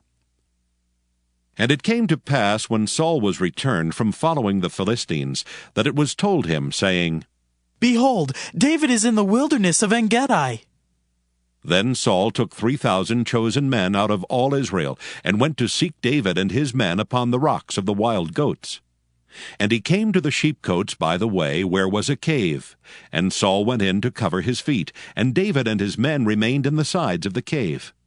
And the men of David said unto him, Behold the day of which the Lord said unto thee, Behold, I will deliver thine enemy into thine hand, that thou mayest do to him as it shall seem good unto thee. Then David arose and cut off the skirt of Saul's robe privily. And it came to pass afterward that David's heart smote him, because he had cut off Saul's skirt. And he said unto his men, The Lord forbid that I should do this thing unto my master, the Lord's anointed, to stretch forth mine hand against him, seeing he is the anointed of the Lord. So David stayed his servants with these words, and suffered them not to rise against Saul. But Saul rose up out of the cave, and went on his way. David also arose afterward, and went out of the cave, and cried after Saul, saying, My Lord, the King! And when Saul looked behind him, David stooped with his face to the earth, and bowed himself. And David said to Saul, Wherefore hearest thou men's words, saying, Behold, David seeketh thy hurt? Behold, this day thine eyes have seen how that the Lord hath delivered thee today into mine hand in the cave. And some bade me kill thee, but mine eyes spared thee. And I said, I will not put forth mine hand against my Lord, for he is the Lord's anointed. Moreover, my father, see the skirt of thy robe in my hand, for in that I cut off the skirt of thy robe, and killed thee not. Know thou, and see that there is neither evil nor transgression in mine hand, and I have not sinned against thee, yet thou huntest my soul to take it. The Lord judge between me and thee, and the Lord avenge me of thee. But mine hand shall not be upon thee. As saith the proverb of the ancients, Wickedness proceedeth from the wicked, but mine hand shall not be upon thee. After whom is the king of Israel come out? After whom dost thou pursue? After a dead dog? After a flea? The Lord therefore be judge, and judge between me and thee, and see, and plead my cause, and deliver me out of thine hand. And it came to pass, when David had made an end of speaking these words unto Saul, that Saul said, Is this thy voice, my son David? And Saul lifted up his voice and wept. And he said to David, Thou art more righteous than I, for thou hast rewarded me good, whereas I have rewarded thee evil. And thou hast showed this day how that thou hast dealt well with me. Forasmuch as when the Lord had delivered me into thine hand, thou killedst me not. For if a man find his enemy, will he let him go well away? Wherefore the Lord reward thee good for that thou hast done unto me this day. And now, behold, I know well that thou shalt surely be king, and that the kingdom of Israel shall be established in thine hand. Swear now therefore unto me by the Lord, that thou wilt not cut off my seed after me, and that thou wilt not destroy my name out of my father's house. And David sware unto Saul, and Saul went home, but David and his men gat them up unto the hold. 1 Samuel chapter 25. and Samuel died. And all the Israelites were gathered together and lamented him, and buried him in his house at Ramah. And David arose and went down to the wilderness of Paran. And there was a man in Maon whose possessions were in Carmel. And the man was very great, and he had 3,000 sheep and 1,000 goats, and he was shearing his sheep in Carmel. Now the name of the man was Nabal, and the name of his wife Abigail, and she was a woman of good understanding, and of a beautiful countenance. But the man was churlish and evil in his doings, and he was of the house of Caleb. And David heard in the wilderness that Nabal did shear his sheep. And David sent out 10 young men, and David said unto the young men, Get you up to Carmel, and go to Nabal, and greet him in my name. And thus shall ye say to him that liveth in prosperity, Peace be both to thee, and peace be to thine house, and peace be unto all that thou hast. And now I have heard that thou hast shearers. Now thy shepherds which were with us, we hurt them not, neither was there aught missing unto them, all the while they were in Carmel. Ask thy young men, and they will show thee. Wherefore let the young men find favor in thine eyes, for we come in a good day. Give, I pray thee, whatsoever cometh to thine hand unto thy servants, and to thy son David. And when David's young men came, they spake to Nabal according to all those words in the name of David, and ceased. And Nabal answered David's servants, and said, Who is David, and who is the son of Jesse? There be many servants nowadays that break away every man from his master. Shall I then take my bread, and my water, and my flesh, that I have killed for my shearers, and give it unto men whom I know not whence they be? So David's young men turned their way, and went again, and came and told him all those sayings. And David said unto his men, Gird ye on every man his sword. And they girded on every man his sword, and David also girded on his sword. And there went up after David about 400 men, and 200 abode by the stuff. But one of the young men told Abigail, Nabal's wife, saying, Behold, David sent messengers out of the wilderness to salute our master, and he railed on them. But the men were very good unto us, and we were not hurt, neither missed we anything, as long as we were conversant with them when we were in the fields. They were a wall unto us both by night and day, all the while we were with them, keeping the sheep. Now therefore know and consider what thou wilt do, for evil is determined against our master, and against all his household, for he is such a son of Belial that a man cannot speak to him. Then Abigail made haste, and took 200 loaves, and 2 bottles of wine, and 5 sheep ready dressed, and 5 measures of parched corn, and 100 clusters of raisins, and 200 cakes of figs, and laid them on asses. And she said unto her servants, Go on before me. Behold, I come after you. But she told not her husband Nabal. And when it was so, as she rode on the ass, that she came down by the covert of the hill, and behold, David and his men came down against her, and she met them. Now David had said, Surely in vain have I kept all that this fellow hath in the wilderness, so that nothing was missed of all that pertained unto him.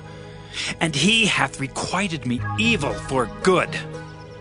So, and more also do God unto the enemies of David, if I leave all that pertain to him by the morning light any that pisseth against the wall.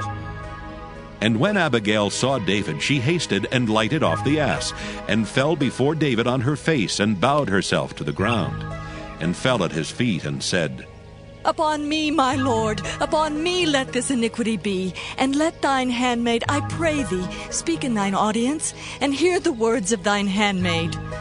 Let not, my lord, I pray thee, regard this man of Belial, even Nabal. For as his name is, so is he. Nabal is his name, and folly is with him. But I, thine handmaid, saw not the young men of my lord, whom thou didst send. Now therefore, my lord, as the Lord liveth, and as thy soul liveth, seeing the Lord hath withholden thee from coming to shed blood, and from avenging thyself with thine own hand, Now let thine enemies, and they that seek evil to my Lord, be as Nabal. And now this blessing which thine handmaid hath brought unto my Lord, let it even be given unto the young men that follow my Lord. I pray thee, forgive the trespass of thine handmaid, for the Lord will certainly make my Lord a sure house, because my Lord fighteth the battles of the Lord, and evil hath not been found in thee all thy days. Yet a man is risen to pursue thee, and to seek thy soul. But the soul of my Lord shall be bound in the bundle of life with the Lord thy God, and the souls of thine enemies, them shall he sling out, as out of the middle of a sling. And it shall come to pass, when the Lord shall have done to my Lord according to all the good that he hath spoken concerning thee, and shall have appointed thee ruler over Israel, that this shall be no grief unto thee, nor offense of heart unto my Lord, either that thou hast shed blood causeless, or that my Lord hath avenged himself. But when the Lord shall have dealt well with my Lord, then remember thine handmaid. And David said to Abigail, Blessed be the Lord God of Israel, which sent thee this day to meet me. And blessed be thy advice, and blessed be thou, which hast kept me this day from coming to shed blood, and from avenging myself with mine own hand. For in very deed, as the Lord God of Israel liveth, which hath kept me back from hurting thee, except thou hast hasted and come to meet me, surely there had not been left unto Nabal by the morning light any that pisseth against the wall. So David received of her hand that which she had brought him, and said unto her, Go up in peace to thine house. See, I have hearkened to thy voice, and have accepted thy person. And Abigail came to Nabal, and behold, he held a feast in his house, like the feast of a king. And Nabal's heart was merry within him, for he was very drunken. Wherefore she told him nothing less or more until the morning light. But it came to pass in the morning, when the wine was gone out of Nabal, and his wife had told him these things, that his heart died within him, and he became as a stone. And it came to pass about 10 days after, that the Lord smote Nabal, that he died. And when David heard that Nabal was dead, he said, Blessed be the Lord, that hath pleaded the cause of my reproach from the hand of Nabal, and hath kept his servant from evil. For the Lord hath returned the wickedness of Nabal upon his own head. And David sent and communed with Abigail to take her to him to wife. And when the servants of David were come to Abigail to Carmel, they spake unto her, saying, David sent us unto thee, to take thee to him to wife. And she arose and bowed herself on her face to the earth, and said, Behold, let thine handmaid be a servant to wash the feet of the servants of my Lord. And Abigail hasted and arose and rode upon an ass with 5 damsels of hers that went after her. And she went after the messengers of David, and became his wife. David also took Ahinoam of Jezreel, and they were also both of them his wives. But Saul had given Michal his daughter, David's wife, to Phalti the son of Laish, which was of Gallim. 1 Samuel, chapter 26. And the Ziphites came unto Saul to Gibeah, saying, Doth not David hide himself in the hill of Hachilah, which is before Jeshimon? Then Saul arose and went down to the wilderness of Ziph, having 3,000 chosen men of Israel with him, to seek David in the wilderness of Ziph. And Saul pitched in the hill of Hachilah, which is before Jeshimon by the way. But David abode in the wilderness, and he saw that Saul came after him into the wilderness. David therefore sent out spies, and understood that Saul was come in very deed. And David arose and came to the place where Saul had pitched. And David beheld the place where Saul lay, and Abner the son of Ner the captain of his host. And Saul lay in the trench, and the people pitched round about him. Then answered David and said to Ahimelech the Hittite, and to Abishai the son of Zeruiah brother of Joab, saying, Who will go down with me to Saul to the camp? And Abishai said, I will go down with thee. So David and Abishai came to the people by night, and behold, Saul lay sleeping within the trench, and his spear stuck in the ground at his bolster. But Abner and the people lay round about him. Then said Abishai to David, God hath delivered thine enemy into thine hand this day. Now therefore let me smite him, I pray thee, with the spear even to the earth at once, and I will not smite him the second time. And David said to Abishai, Destroy him not. For who can stretch forth his hand against the Lord's anointed and be guiltless? David said furthermore, As the Lord liveth, the Lord shall smite him, or his day shall come to die, or he shall descend into battle and perish. The Lord forbid that I should stretch forth mine hand against the Lord's anointed. But I pray thee, take thou now the spear that is at his bolster, and the cruse of water, and let us go. So David took the spear and the cruse of water from Saul's bolster, and they gat them away, and no man saw it, nor knew it, neither awaked. For they were all asleep, because a deep sleep from the Lord was fallen upon them. Then David went over to the other side, and stood on the top of an hill afar off, a great space being between them. And David cried to the people and to Abner the son of Ner, saying, Answerest thou not, Abner? Then Abner answered and said, Who art thou that criest to the king? And David said to Abner, Art not thou a valiant man? And who is like to thee in Israel? Wherefore then hast thou not kept thy lord the king? For there came one of the people in to destroy the king thy lord.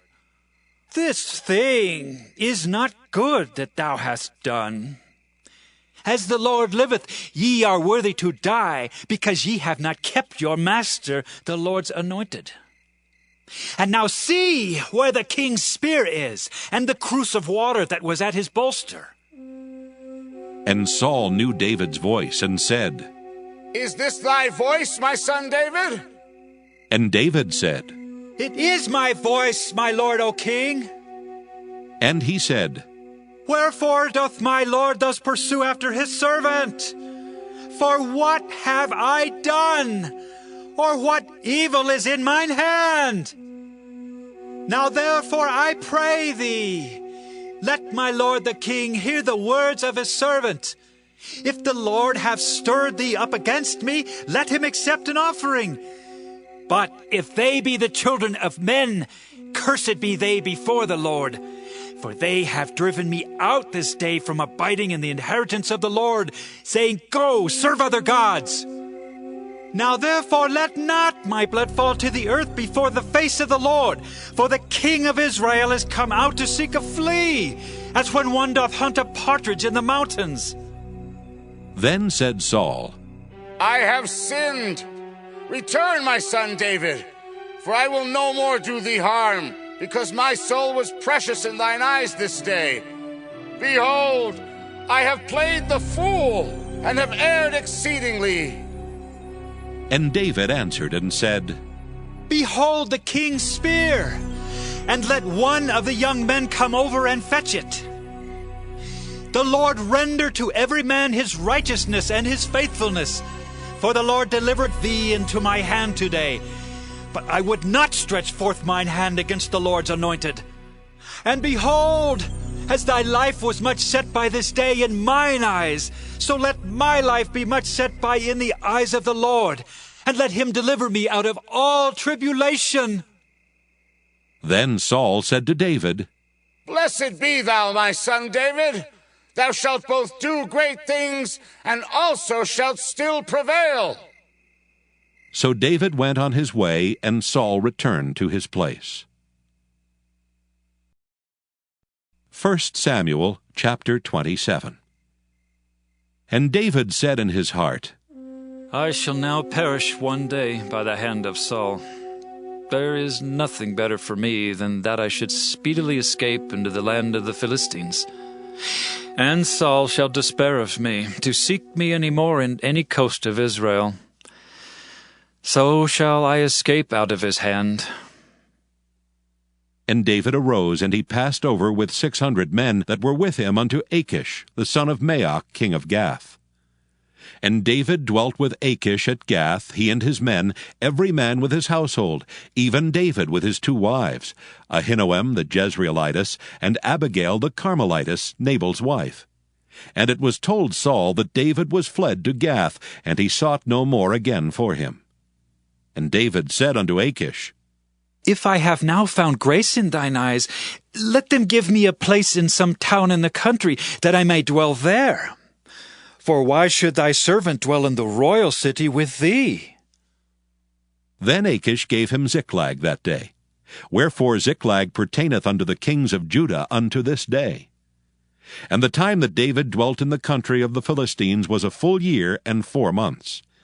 And David and his men went up, and invaded the Geshurites, and the Gezrites, and the Amalekites, for those nations were of old the inhabitants of the land, as thou goest to Shur, even unto the land of Egypt.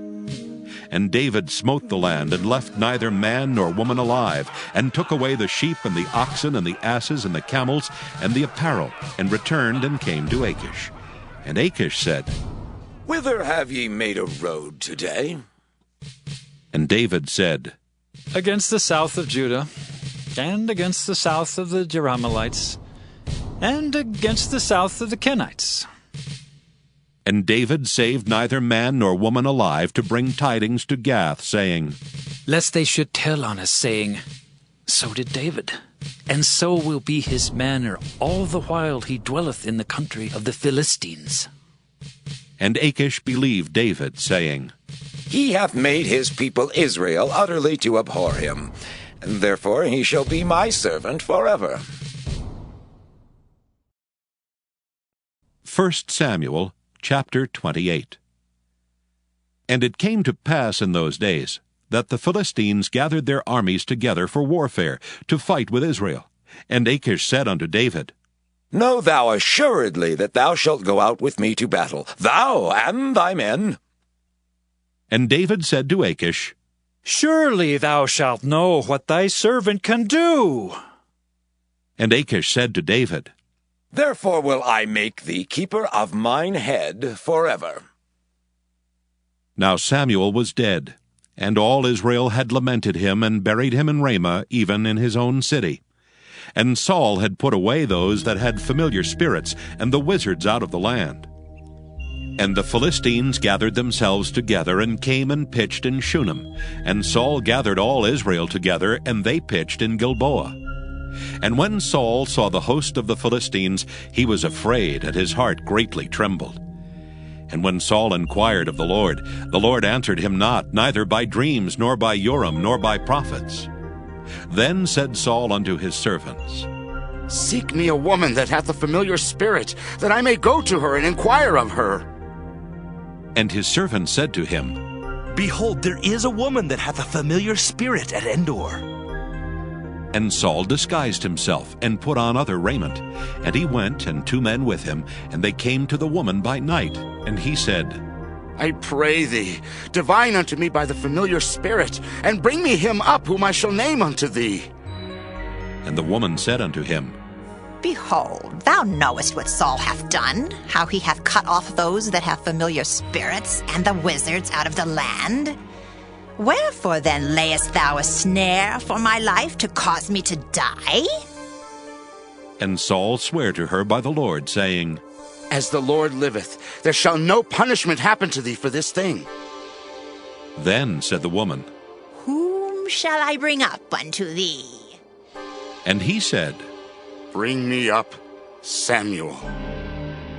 And when the woman saw Samuel, she cried with a loud voice. And the woman spake to Saul, saying, Why hast thou deceived me? For thou art Saul. And the king said unto her, Be not afraid, for what sawest thou?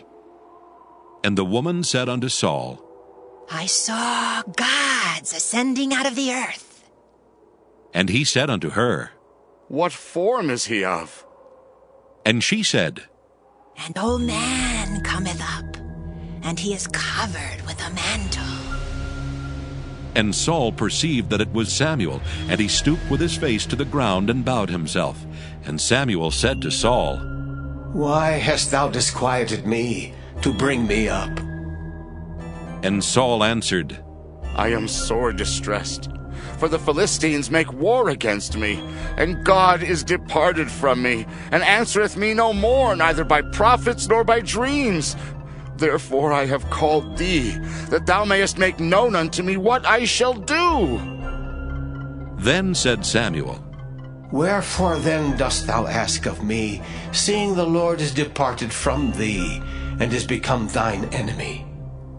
And the Lord hath done to him as he spake by me. For the Lord hath rent the kingdom out of thine hand, and given it to thy neighbor, even to David. Because thou obeyedst not the voice of the Lord, nor executedst his fierce wrath upon Amalek, therefore hath the Lord done this thing unto thee this day. Moreover, the Lord will also deliver Israel with thee into the hand of the Philistines, and tomorrow shalt thou and thy sons be with me. The Lord also shall deliver the host of Israel into the hand of the Philistines. Then Saul fell straightway all along on the earth, and was sore afraid because of the words of Samuel.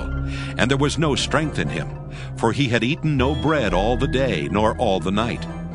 And the woman came unto Saul, and saw that he was sore troubled, and said unto him, Behold, thine handmaid hath obeyed thy voice, and I have put my life in my hand, and have hearkened unto thy words which thou spakest unto me.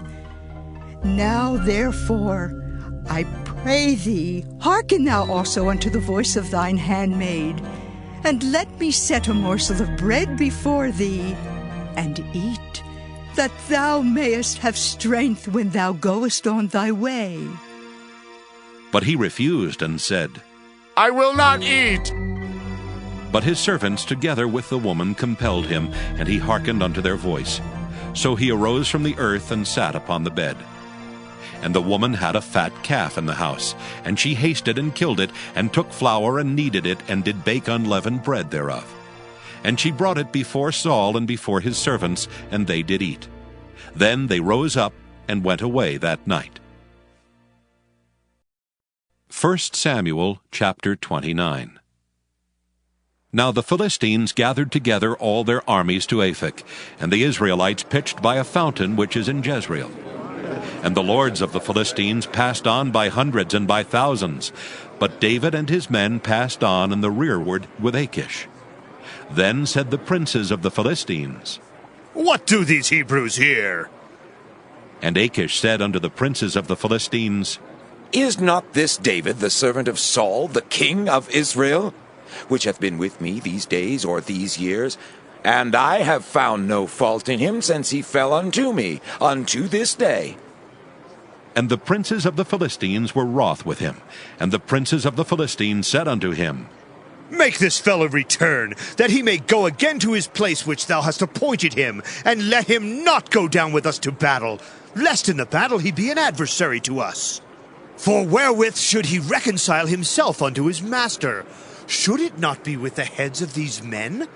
Is not this David, of whom they sang one to another in dances, saying, Saul slew his thousands, and David his 10,000s? Then Achish called David, and said unto him, Surely as the Lord liveth, thou hast been upright, and thy going out and thy coming in with me in the host is good in my sight. For I have not found evil in thee since the day of thy coming unto me, unto this day. Nevertheless, the Lord's favor thee not. Wherefore now return, and go in peace, that thou displease not the lords of the Philistines. And David said unto Achish, But what have I done?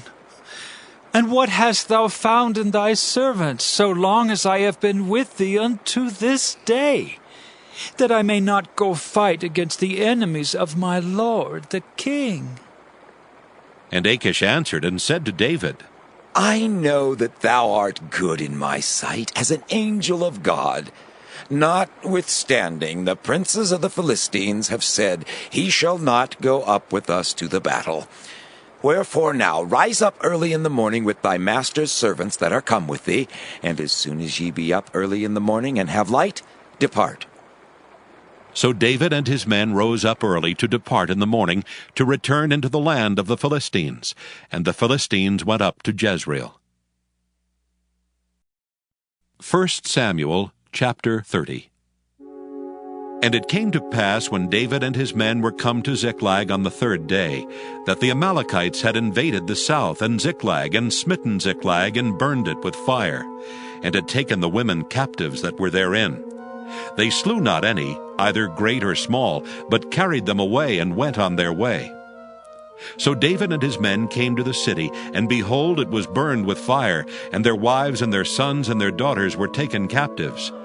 Then David and the people that were with him lifted up their voice and wept, until they had no more power to weep. And David's 2 wives were taken captives, Ahinoam the Jezreelitess, and Abigail the wife of Nabal the Carmelite. And David was greatly distressed, for the people spake of stoning him, because the soul of all the people was grieved, every man for his sons and for his daughters. But David encouraged himself in the Lord his God. And David said to Abiathar the priest, Ahimelech's son, I pray thee, bring me hither the ephod. And Abiathar brought thither the ephod to David. And David inquired at the Lord, saying, Shall I pursue after this troop? Shall I overtake them? And he answered him, Pursue, for thou shalt surely overtake them, and without fail recover all. So David went, he and the 600 men that were with him, and came to the brook Besor, where those that were left behind stayed. But David pursued, he and 400 men, for 200 abode behind, which were so faint that they could not go over the brook Besor.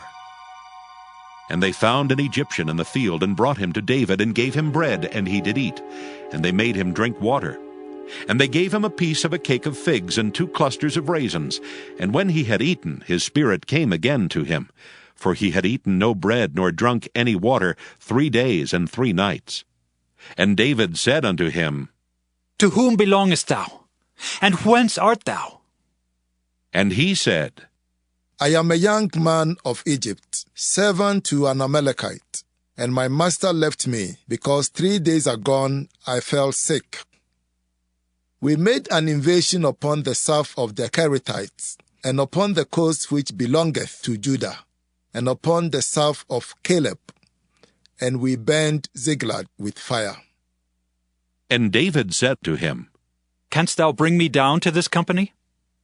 And he said, Swear unto me by God, that thou wilt neither kill me, nor deliver me into the hands of my master, and I will bring thee down to this company.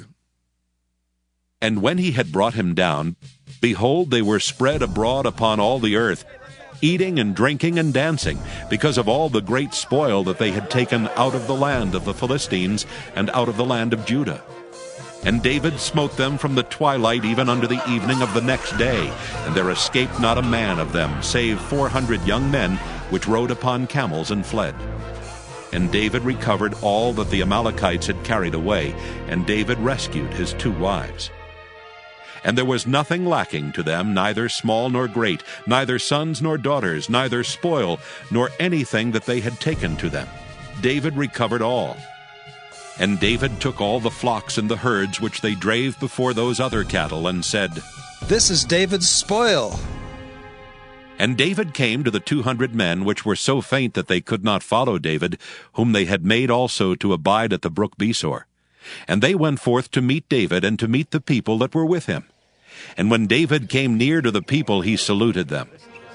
Then answered all the wicked men and men of Belial of those that went with David, and said, Because they went not with us, we will not give them aught of the spoil that we have recovered, save to every man his wife and his children, that they may lead them away and depart. Then David said, Ye shall not do so, my brethren, with that which the Lord hath given us.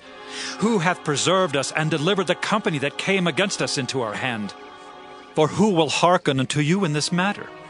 But as his part is that goeth down to the battle, so shall his part be that tarrieth by the stuff. They shall part alike.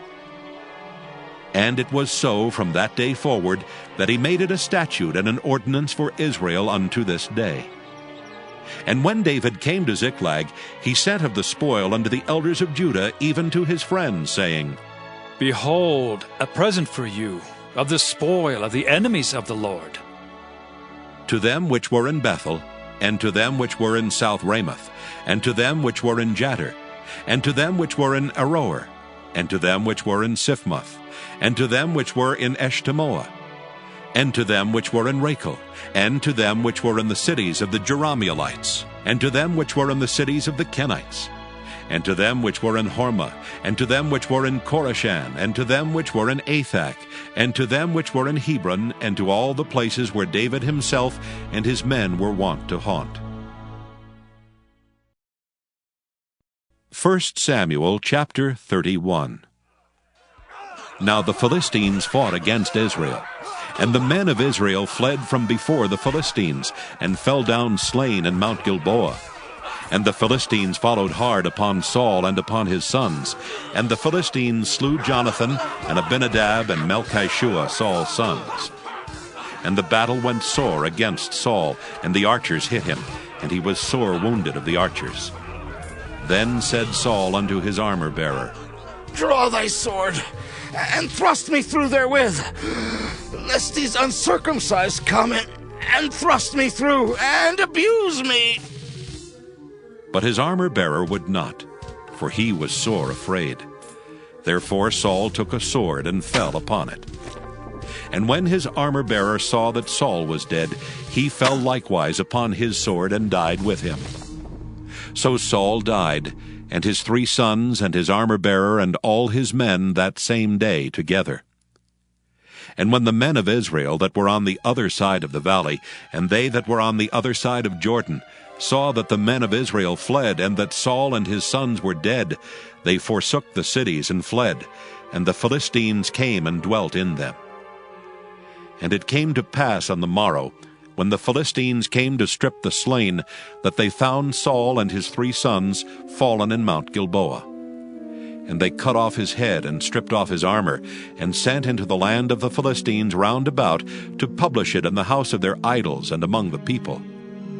And they put his armor in the house of Ashtaroth, and they fastened his body to the wall of Bethshan.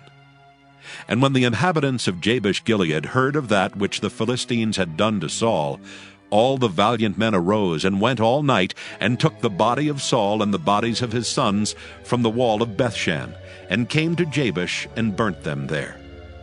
And they took their bones, and buried them under a tree at Jabesh, and fasted 7 days.